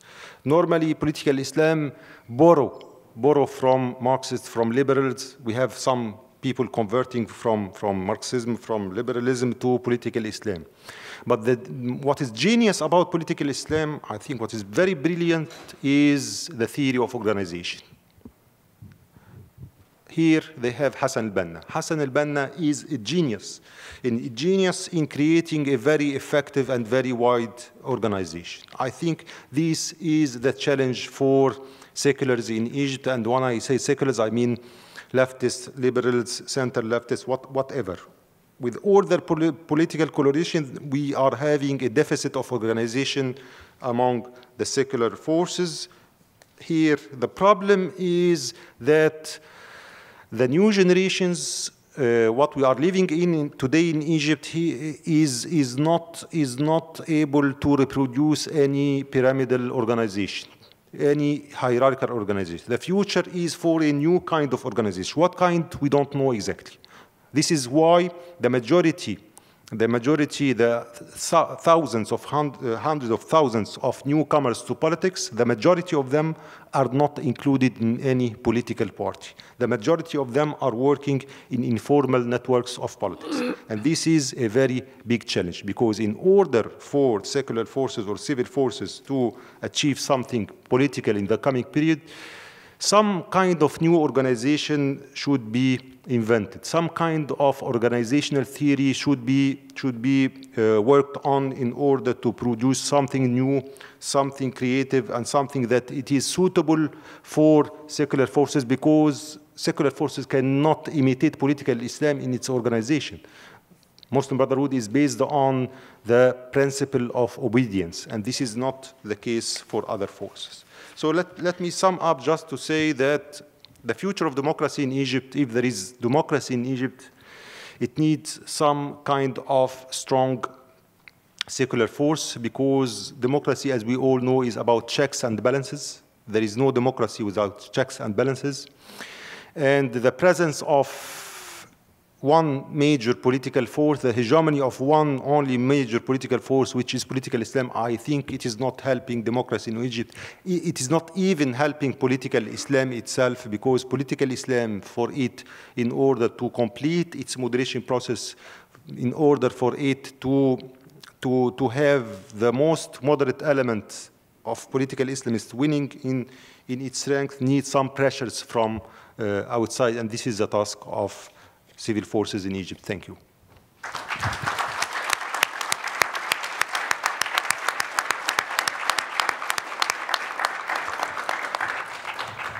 Well, thank you very much to all our speakers. And now I will open the discussion to the floor. And if there are any people who want to ask questions, please step up onto the front.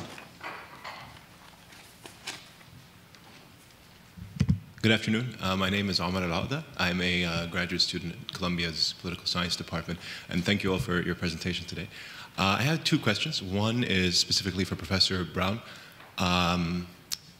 In a recent volume that you edited on democratization, you opted for a comparative approach to democratization. You did the same thing today when you kind of gave us the different outcomes or potential outcomes for religion. I was wondering if you could do the same with regards to the military and how you see their role in the future, A, from the side of the constitution, whether we can achieve a kind of Turkish model where the military won't have some kind of a veto power over constitutional matters, and on the economy, how do we kind of achieve a kind of Indonesian case study where we limit the role of the military in the economy and we reduce the stake that the military has. And my second question is kind of more general to all our panelists today.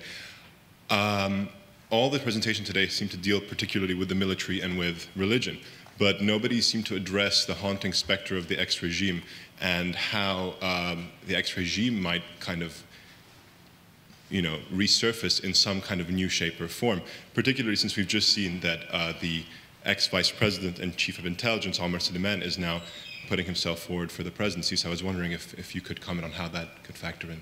Thank you. Thank you. Would you like to start? Thanks for the question, and the challenge was for me to put this in comparative perspective. And when I started thinking about this, I started thinking primarily in Egyptian terms. So I may give you an Egyptian-centric answer, even though the question was explicitly comparative. My own sense is right now there is a political deal on the table that is acceptable to most parties. Okay, and the political deal would go something like this: that the military ultimately understands that there is some kind of civilian oversight, but there's a very long transition to that, and that the military still has some kind of autonomy. You're talking about kind of the Turkish model, perhaps, but I mean, the Turkish model was never a stable model, so to call it a model is probably going a little bit too far. That's clearly what I think the Brotherhood has been aiming for. It's essentially says, we want to, as long as we establish, I mean, this was their explicit line a couple of months ago, as long as we establish the principle of civilian oversight, we're willing to take 5 or 10 years to implement real effective oversight of civilian institutions over the military budget and things like that in practice. But they were clearly thinking in those terms. I mean, so the main disagreement among civilian political forces is about how patient to be that way.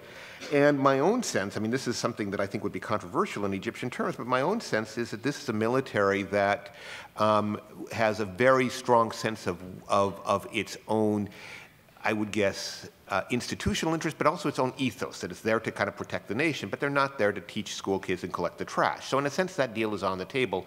The timing and the parameters that are what to negotiate. That is, perhaps it's good that answer follows Sam, because it's kind of a happy answer, but there's a lot that can go wrong, and I see two things that can kind of disrupt that deal. One is the top military leaderships, extraordinary political incompetence. Absolutely striking. There are certainly people in Egyptian political life who see that the military has been playing a careful game in order to maintain its position. When I take a look at the text, for instance, of the Constitutional Declaration, I said, if this is a military that wanted to stay in power forever, they wrote a stupid document, because it doesn't do that. They will have to upend it if that's what they want to do. But the military has made almost every conceivable mistake. The second thing, and again I'll draw with what Samer said, I think the biggest danger to Egypt right now is the imbalance of civilian political forces. That is unhealthy for everybody, and I think he's right. It's unhealthy for the system, it's unhealthy for the Islamists, it's certainly unhealthy for the non-Islamists. And a system in which you have sort of the military as one political actor and the Islamists as the other political actor is not one where you can easily negotiate that kind of arrangement. So I don't see that it would be, I think, as I say, the agreement is there on the table. The only question is whether or not the political configuration will be right to implement that deal. So anybody else who wants to add to that? Yeah? I have just some general thoughts about the hunting of the previous regime, and I don't have a clear-cut answer. It's very complicated, and when there is lots of debates in Egypt about among intellectuals and activists about is this the same regime or it's a new regime, and there is argument being said that this is the same. This is Mubarak's regime never failed. Ala al-Aswani saying so, and many others. But so in some sense, this is a continuation of Mubarak's regime, but it's absolutely a different society. But it's the same Mubarak's military is still there. That's Mubarak's military. There's the same institution, the same politics, same geopolitics. There's some internal issues about salaries, and the institution is changing, but won't change until some time. Islamists becoming more visible, but the same Islamists that were playing under Mubarak. Ruling party, NDP are everywhere. There are like 4, 5, 6 parties, or some count them as 7 or 8 political parties born out of the ruling party.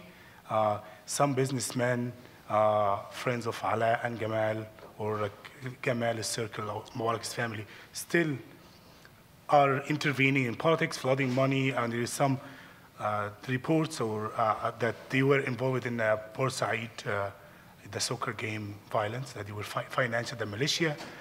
The militia is out of control, like the thugs are some connected to police, some are working with the ruling party, but the idea of hunting, I don't know how to answer that, but it's a totally different society.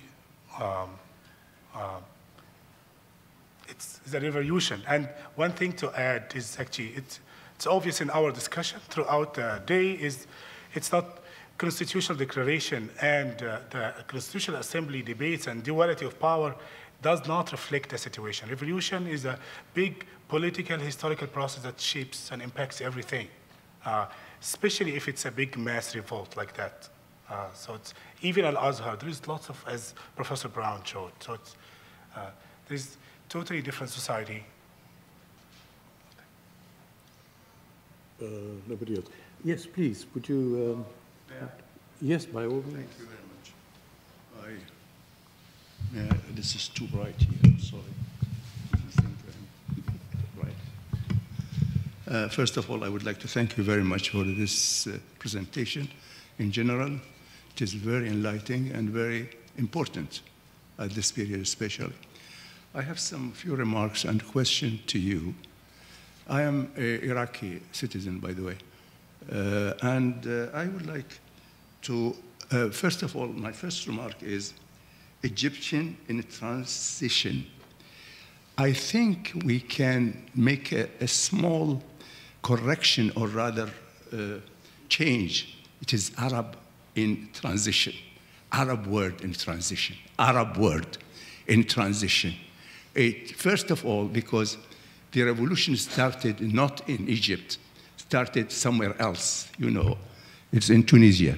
Second, it will change all the phase of the area if it continues and it is still in process. The second remark is the challenges of revolution, against the revolution. It's very great from inside and outside. And sometimes we don't know what to do, and especially the intellectual people as you, Egyptian, and you have a great elite of intellectuals, scholars. I don't know, you have to prepare yourself for these challenges. And when I say inside and outside, I mean two things very important. The Islamist from inside and the other from the outside. Thank you. Thank you. Nobody wants to say anything about it. I would like to say something about the old versus new regime. We have a debate, long debate in Egypt about whether we are living under a new regime or it is the same regime. Let me just, before trying maybe to provide an answer to this question, let's say what happened in Egypt, what did change in Egypt. What I'm certain about is that we are having a new political system in Egypt. The rules of the game are not the same. This is evident, and I think the major change, I think we had in Egypt a military regime. The Egyptian regime was founded in 1952 by the free officers. The free officers and the military regime was always hiding behind a kind of civilian facade, behind a political arm, a ruling party. The ruling party is having different names. It used to be called the Nationalist Union in the 50s, Socialist Union in the 60s. It used to be the Egyptian Party in the 70s, the National Democratic Parties in late 70s, and before the revolution. The ruling party has had many names, but The main issue, the main feature is that the military regime was using a kind of political arm and hiding behind a ruling party. This is finished. And now the army is naked. I mean, the army is naked and it does not have a political arm. It should deal with many political forces and to have some kind of distance towards all political forces. Yes, General Omar Suleiman certainly is a challenge. I mean, the challenge maybe is coming from the atmosphere in Egypt. The population is exhausted, in a kind of fatigue after the political disorder and about the lack of security. This is creating some kind of concerns among some people that in this situation the population could vote for the ex-regime representative Omar Suleiman in order to restore order. But I think here maybe what happened before parliamentary election, all estimations were telling us about 30% or more than 30 to 40% given to what we call in Egypt the Fulul, the ex-NDP. But I don't think Omar Suleiman is the real threat. I think the real threat to Egypt today is not the people coming from the old regime. We have two threats, which are political, not political Islam itself, but the hegemony of political Islam and the security organization, especially the army. Yes, by all means. Well, thank you so much for these very interesting presentations.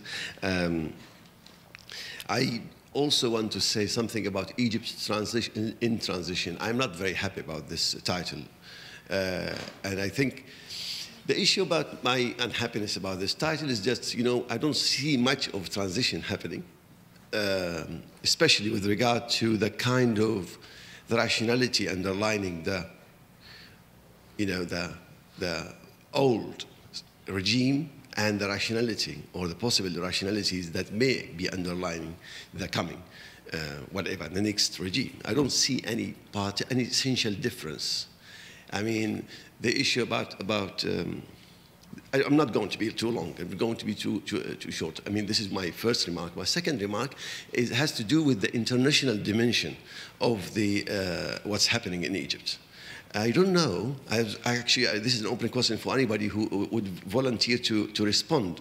I don't know. Since January 25th, I couldn't really explain why there has been some sort of silence around the international dimension in the revolution. All the talk and all the discourse has been so introverted, so much focused inside Egypt about what is happening between the Muslim Brotherhood and the SCAF or whatever, although we all know that these people are all dependent on some, or very well linked to some international forces, including Israel, the United States, Saudi Arabia, or something else. I couldn't really explain this silence, despite the very high significance of the international dimension. Thank you. Thank you. Would somebody like to respond to that? Would you like to start? Yes, I would like to respond to the international dimension. I'm not sure about the absence of this international dimension. There is a new situation, new reactions and new positions taken vis-a-vis the international dimension. I mean, how could we say that the international dimension is absent when the SCAF, the military council, when the Mubarak regime, we who? The media, mainstream media is not talking. No, I'm answering. I mean, the general discourse, I'm giving examples. So the ruling regime was accusing all its opponents, all the revolutionaries of being agents, to the international forces. But the revolution itself was a kind of fabricated and a plot against Egypt. So here, the international is there. How could you say that the international is absent when the main attack on Omar Suleiman today in Egypt, coming from his opponents, is that he is an Israeli agent? I mean, how could you say that the international dimension is absent when the main challenge now for Hazem Salah Abu Ismail is the nationality of his mother? Hazem Salah Abu Ismail, he is the hardliner Salafist, and having a beard like this, not the Muslim Brotherhood one. And he is very strong candidate. And suddenly we have discovered that his mother was living in the United States, that she got a green card, and not only green card. Now there is a risk that she got American citizenship. And now the supporters of Hazem Salah Abu Ismail are attacking Barack Obama and saying that this is a plot coming from Barack Obama in order to defeat Hazem Salah Abu Ismail. So the international dimension is always there. I mean, what we are lacking really is a constructive relationship. Maybe this is what I mean, a constructive relationship toward the international dimension. I mean, to create, maybe, yes, there is really something disappointing about the solidarity with the Syrian people, as an example. Very weak solidarity with the Syrian people. Few Egyptians are following what's taking place there. I mean, yes, there is something regional and international about the Egyptian revolution and about the Arab revolution. If this revolution is to succeed, it should change the region and help changing the region. So there is certainly something international lacking, but I mean, maybe a rational, constructive relationship towards international factors. Thank you. I just one small point before I let Juan talk at some length on this point, and that is, as I understood it, the question was not so much whether people in Egypt had conspiracy theories, but to what extent one can really understand the development of the various elements in what is called the transition to democracy without taking fully into account various external forces, not in a conspiratorial way, but in terms of a certain bigger picture, which in fact, as Tom Hartman always says, you see a bigger picture and you suddenly realize. And besides, there are real conspirators, by the way. I'm always worried by people who say, that's a conspiracy theory, when in fact, there are organizations. After all, what is the CIA if it isn't in fact intended to be an organization to establish conspiracies? And so there are in all sorts of other places. But that's not. So the point simply is that, and I think, Juan, you were going to say something more constructive than I. Please. Well, no, I'm very much along those lines. I think that the SCAF, the Supreme Council of the Armed Forces, has probably been the major site at which behind-the-scenes international pressures have operated. So I'm struck that last summer, when the young people I talked about managed to cause a cabinet shakeup, and Nabil al-Arabi was briefly foreign minister in Egypt, he said that the Gaza blockade was shameful. And there was real thought that Egypt might open the Rafah crossing. And then Nabil went on to become the Secretary General of the Arab League and was replaced by someone not nearly so eloquent. And then gradually we didn't hear anything more about Gaza. And then SCAF brought back this Ganzouri from the Mubarak period and made him prime minister, and the reform cabinet that the young people had managed to provoke all went away. So one can only imagine. We don't have proof about these things. One of the answers to your question is, SCAF is opaque, but one can only imagine that telephone calls have been made in the wake of Nabil al-Arabi's statement, and at least for the moment, a reversal of policy has been achieved. And then, people in Egypt suspect that the Brotherhood did so well in the elections partly because it was well funded, and where did the funding come from? And Qatar is frequently put forward as a possibility that the Salafis may be getting Saudi money.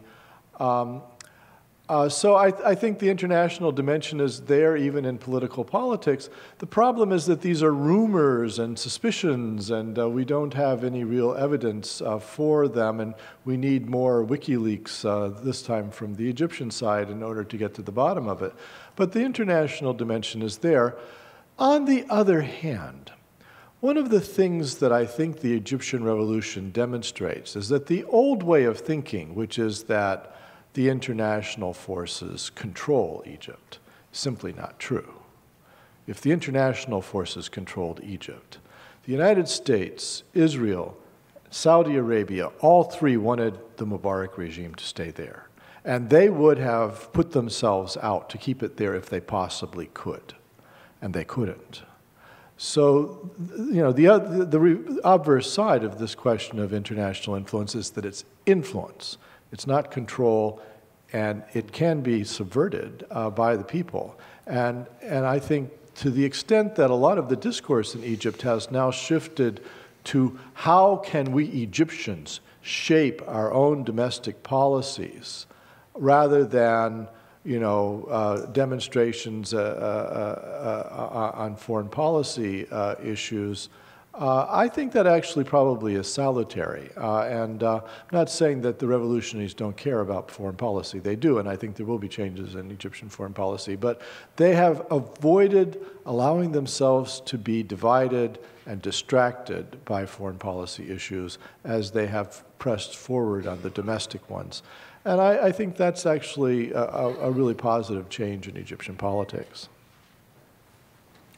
Would you like to? Good afternoon. Thank you very much for the opportunity to ask a question. It was really that I feel that we've not really touched on the economy and what economic prosperity and stability means for Egypt now that tourism has obviously gone down tremendously, and also that Mubarak's oligarchs, his so-called oligarchs, are still in existence, particularly with all the industries. So it was just your take on what needs to be done now with the economy. Obviously that leads to prosperity and to peace. So thank you. Mm-hmm. Thank you. Do you want? Yes, we need another conference on the economy.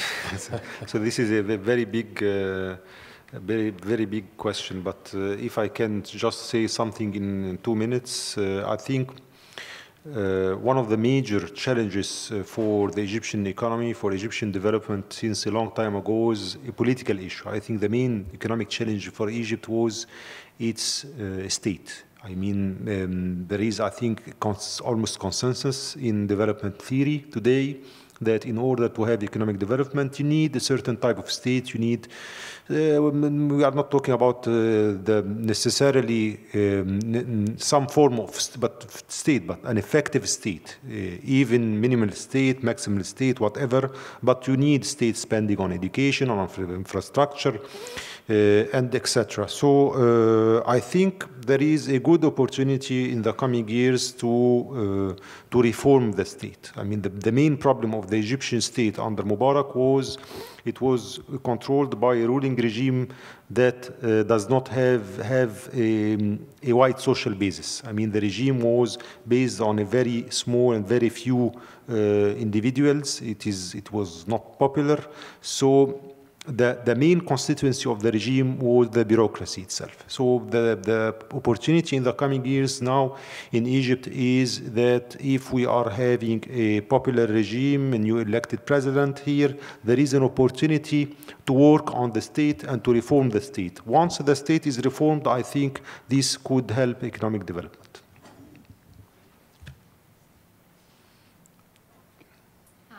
My name is Candace Lukasik. I'm from Columbia University's BSAS department. I'm a master's student. Thank you for all of your presentations. It was really enlightening, except my question actually stems from the framework of Dr. Brown's presentation. We discussed the Muslim Brotherhood and Al-Azhar.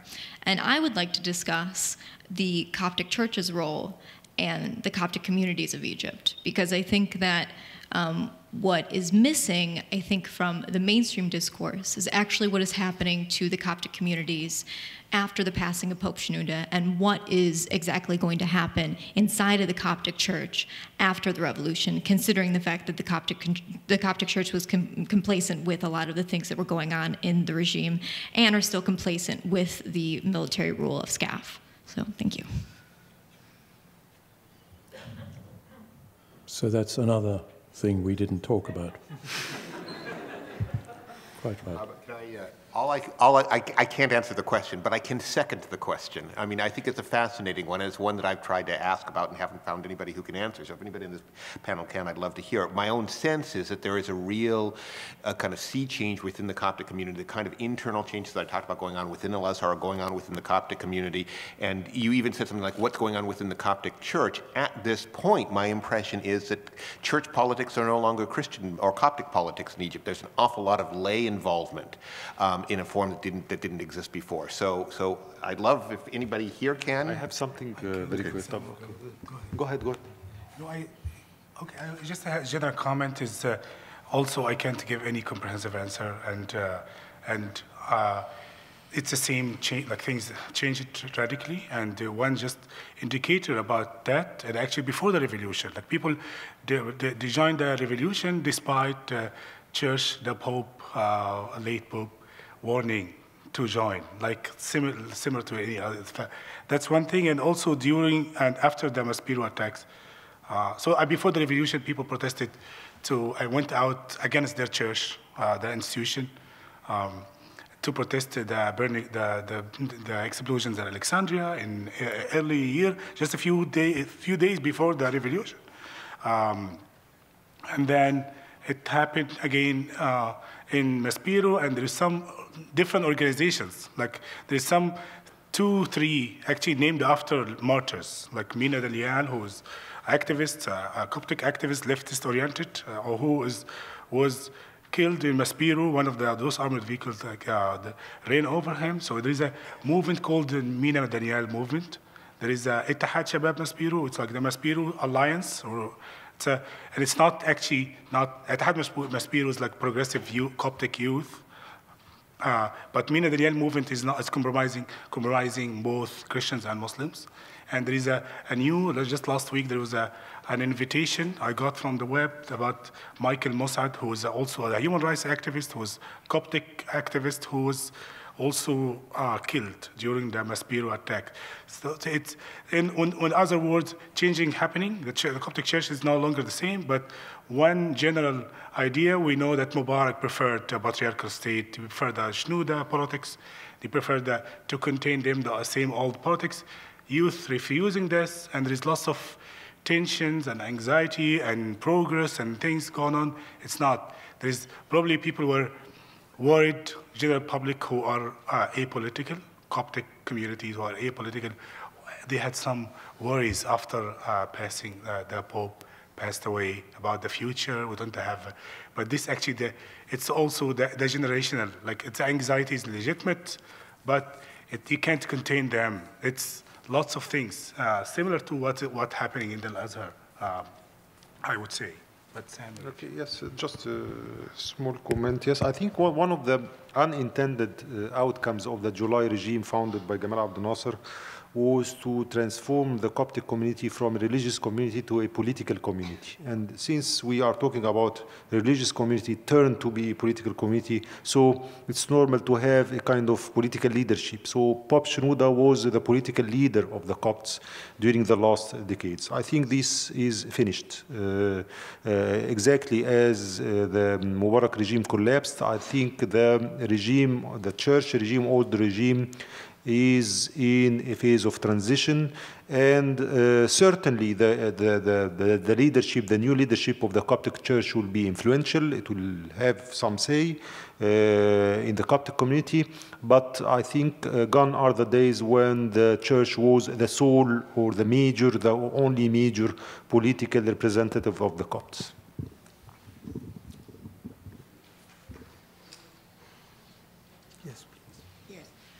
My name is Soher Sukari. I'm Egyptian. And I'm a professor here at the New School as well as CUNY University. And I actually came here, being Egyptian, I hope I'm a bit well informed about these, and I was hoping to have the possible outcomes of the Egyptian revolution. I don't know, I feel I didn't get this this afternoon, except the status quo. However, maybe I'll ask you a question. With the situation now in Egypt, Omar Suleiman, there is now a law being discussed in parliament, and the other military man, Shafi, I think, they are going to preclude them by this law from running for presidency. The same thing, the Islamists did not come to Egypt except with one slogan. They brought God into the equation, and God help us to face God. And as one of the New York writers put it about the Catholics as well, and he called it the pelvic politics. And it's about time we get the Islamists out, the military out, and now we're having this revolution, we're having the elections.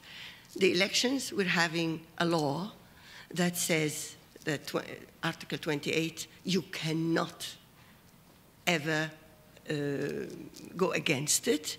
So what is going to happen with this election if Suleiman stays, if the other stays, and if they rig the elections again like they did before? It's the same election leaders. The committee is the self-same people of the 210. Nothing changed. So would you agree with me that at this point we have to go back to square one, when everybody was in Tahrir Square a year ago? Everybody refuses to go to election. Forget about it. It is going to be rigged. We all know it. Today, Abu Ismail is back. American mother or no American mother, he's back. Just an hour ago, I heard it. By a phone call, God only knows. From God or from whom? We don't know. So the idea is, are we really going to have elections? If I were now in Egypt, I would be back to Tahrir Square, having a civil council back in power that we elect for two new Egypt in transition until everybody stands on its own 2 feet. Would you agree? Thank you. Thank you.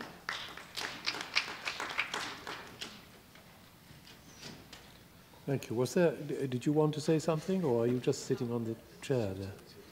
Sorry? Yes, please. Did you want to answer the question? I think it was eloquent. Oh. Yes, I think okay. many people felt. I had a question about Egypt in the regional context. I'm sorry, thank you for speaking, by the way. I'm a student here at the New School, Master's in International Affairs. There was a lot of talk about, this was a discussion on Egypt in transition, and I wanted to ask about maybe some other exogenous forces that are affecting the region in general and Egypt's particular role. How do you perceive Egypt's relation to its neighbors, especially with Sudan, particularly northern Sudan, which is predominantly Muslim, in regards to its Egypt's primary and historic role as a member of the Nile Basin Initiative? Especially in light of China's investment in Sudanese infrastructure and how it will impact the power dynamics in this particular context. Is that clear? Sorry, I couldn't hear the last sentence. Could you repeat it? Well, I think I was bringing several actors into this question, but the last part had to do with China and its investment in infrastructure, particularly water infrastructure in Sudan, and how it's increased Sudan's leverage as a player in the Nile Basin Initiative. And if you could just kind of speak on sort of how that's sort of affecting the region. Sorry, thank you. Excuse me, I don't know a lot about this subject. I don't know a lot about this subject, okay. sorry. Chinese investment in Egypt is not huge. There's a lot of import of consumer goods from China, but Egypt's economy is very tied to the United States and Europe, and heavily dependent on things like tourism and so forth. So it may eventually be that China will play a role in Egypt as it's playing in much of Africa, but I don't believe it's a major player now. And the economic situation is something that is very worrisome. You know, there's high unemployment. A lot of people have suffered some downward mobility because of the election. I heard one speaker in Tahrir last summer caution the crowds that, you know, we don't want to get to the point where people curse the Egyptian revolution because of what it's done to their lives. So how the government goes forward on the economic plane is very important. Samer seems to be optimistic that they'll get their act together, but it seems to me that it's a big question mark. I have a general comment back to the eloquent comment about back to square one. I mean, scholars and activists probably may vary, and sometimes people who have a very short-term vision about things on reality, they become too pessimistic. And from my discipline, like people who are historical sociologists talking about what does it mean, a successful revolution, and only measuring through outcomes, the political, narrow-minded outcomes, probably is not giving us the larger picture about how things shifted on the ground, about even the debate about what was it? It's a political, democratic revolution, or really it has a spirit and the demand and the potentiality for a social revolution. Like it was economic justice, social justice is a crucial thing. So people won't be happy just for police brutality to be stopped. People are disappointed about economy, and you won't be happy, and it will still there. So it has a potential to be a social, and if we think social means also the spirit. That on the anniversary there were like few millions in the street back protesting, and down was a military rule that was they're chanting, and it was and few months ago New York Times editorial was saying it's a never-ending, really, revolution. So it may be disappointing, and looking at electoral politics only as a one indicator for outcome is not really giving us the larger picture. Thank you. Hi, thank you for speaking. My name's Ashley Brandenburg. I'm just finished my master's at Teachers College at Columbia University. And I think Juan brought up something that made me think of the role of education. He was talking about the leftists not canvassing the neighborhoods. And so I'm just wondering if any of you could speak to the role of education, both for children, youth, and adults, as Egypt moves forward, if any of you have any comments about that. Saadettin Ibrahim went to jail for trying to educate the Egyptian people on how to conduct themselves in elections. Well, not just elections, but kind of education in general, whether it's in the elementary schools or whether it's adult education. Yes, about education, the situation was degrading in the last years. I mean, generally speaking, the education in the last decades was in a state of degradation. Public universities, public schools, so there is no possibility of creating a good and efficient education system without sufficient money and without some kind of freedom of thought. So these are, I think, the main two challenges that the state of Egypt should guarantee sufficient flow of money in order to reform the educational institution, and also it should impose some kind of freedom of thought that could be given in Egyptian universities. This as far as you are talking about education and development, education and the economy. As far as education and politics, I think there is a revival of the student movement in Egypt. It was amazing the last year, something incredible. I didn't see it before in Egypt, even during the revolution. During the revolution, I was asking, where are Egyptian students? I saw many Egyptian the youth were present, dominant in the revolution. But the student movement was absent during the revolution. Just 1 year after the revolution, now we have a very big monster coming back, which is the student movement coming back again. And it is a new movement, I think, post-Islamist. I mean, we have many tendencies, especially we have revival of the left in Egypt, a new generation of leftists. I'm teaching at American University in Cairo, and maybe not less than 30% of my students today are leftists. This is something new. When I joined the AUC in 2005, I didn't meet any leftist student for maybe 2 years. So now there is a radicalization process in Egyptian universities. I think in the future we will have different universities and different schools. Even schools, I mean, in the last months, my school, I remember I saw a kind of communique coming from my school. Students, I mean, age of 14, 15, they issued a communique in order to ask the military council to resign and to back to civil rule. Oh, I'm sorry. Were you here before?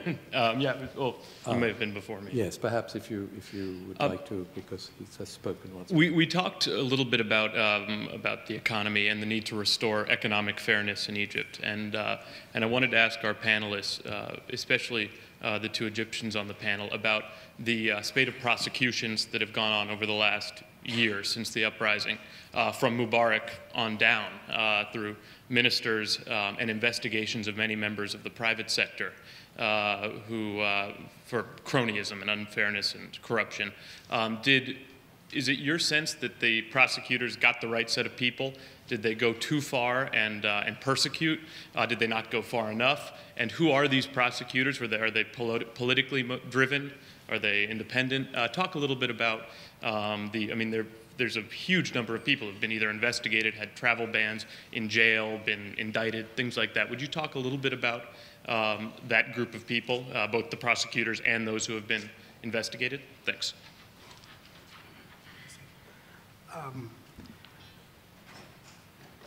It's not a case like Iraqi case like the de-Baathification, and so really it's so limited, and there's evidence about SCAF is intervening, that's stopping. So it's only few actually except that it took so much time, like 4 months, to get some of Mubarak's friends, the old gang, and some of the SCAF friends to hold them accountable, like Zakaria Azmi, Safa Sharif, and those key figures in the ruling party. But actually, SCAF only wanted to try the very narrow circle of Gamal, and only on cases of corruption.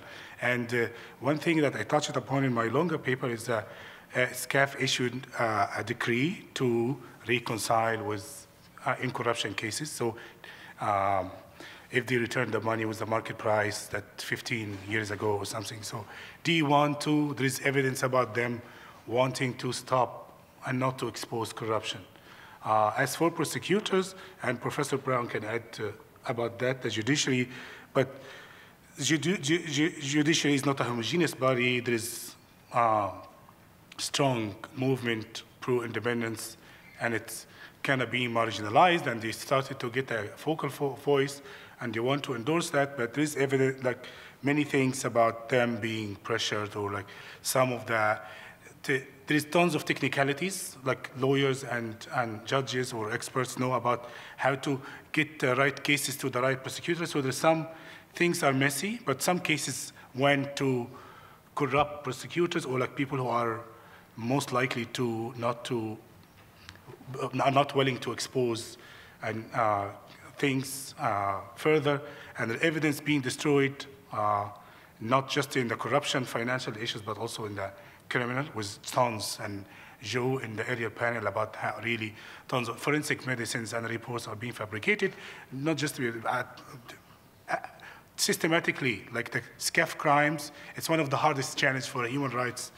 And I know I'm not talking about corruption, but generally, it's really the destroying evidence. It's to document SCAF's crimes. It's really one of the hardest challenges for any human rights person.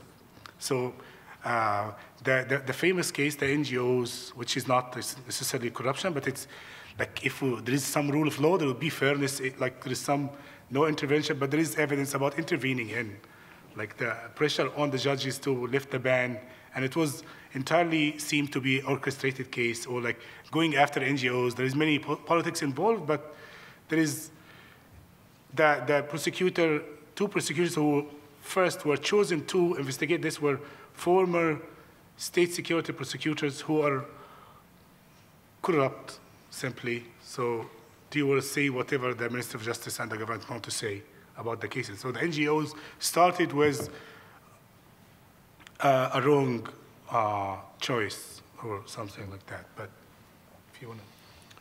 Thank you very much. We're coming actually to 5 o'clock when we were supposed to finish. So if you have a very quick question to which people will have it's a very quick and specific definitive question. Answers. Yeah, absolutely. It's just again for Professor Brown. I think if we look at Egypt in transition and kind of put it on the same sort of under the microscope with Tunisia in transition, Tunisia, we can say that it's been a bit more successful because the transition was managed much better in the earlier phase, whereas in Egypt wasn't the case. My question is about constitutions and democratization. Why is it, or how can we account for the way in which Sharia has suddenly become put off the table completely in Tunisia, and we know for a fact that the constitution will have nothing to do with, or Sharia will not factor in, whereas in Egypt that debate cannot even be opened anymore. How can we account for that? How can we account for that? I mean, I know that they have distinct histories that are different, but how can there be such a stark difference, and why is Sharia has suddenly become such a kind of no-go zone, and we can't touch that? It has to kind of say in some kind of shape or form, even though we have a similar Islamist current in Tunisia. I will give a short and probably overly schematic answer, but when you have difficult political standoffs in constitution bargaining, often the default is a previous constitutional text, and that's what Egypt is going back to, Article 2. There are plenty of people who would like to change it this way and that way, but at least people can buy into it as a compromise measure. The same thing in Tunisia. In both cases, the major Islamist force, I think, is not focusing on that. Both the Nahda in Tunisia and the Brotherhood in Egypt have made the calculation that if they're going to bring Islam to a greater role in public life, they've got all other kinds of more promising channels to do so. In the Egyptian case, it's the parliament, which they're expecting to be able to pass whatever legislation they want. So Article 2 can say what Article 2 can say whatever, and they'll get it. And in Tunisia, it's the same sort of thing, a sense that there is a strong religiosity in the Tunisian population, which was artificially repressed. If you have any kind of democratic transition, that religiosity will express itself through the regular political process. So they don't need it. So I think that's what's going on in both cases. Well, thank you very much. Thank you particularly to all our panel for very stimulating presentations, and thank you to all of you for attending. We have, of course, the keynote speaker at 6 o'clock. Professor Saadeddin Ibrahim, and I would urge all of you and your friends to come and hear him.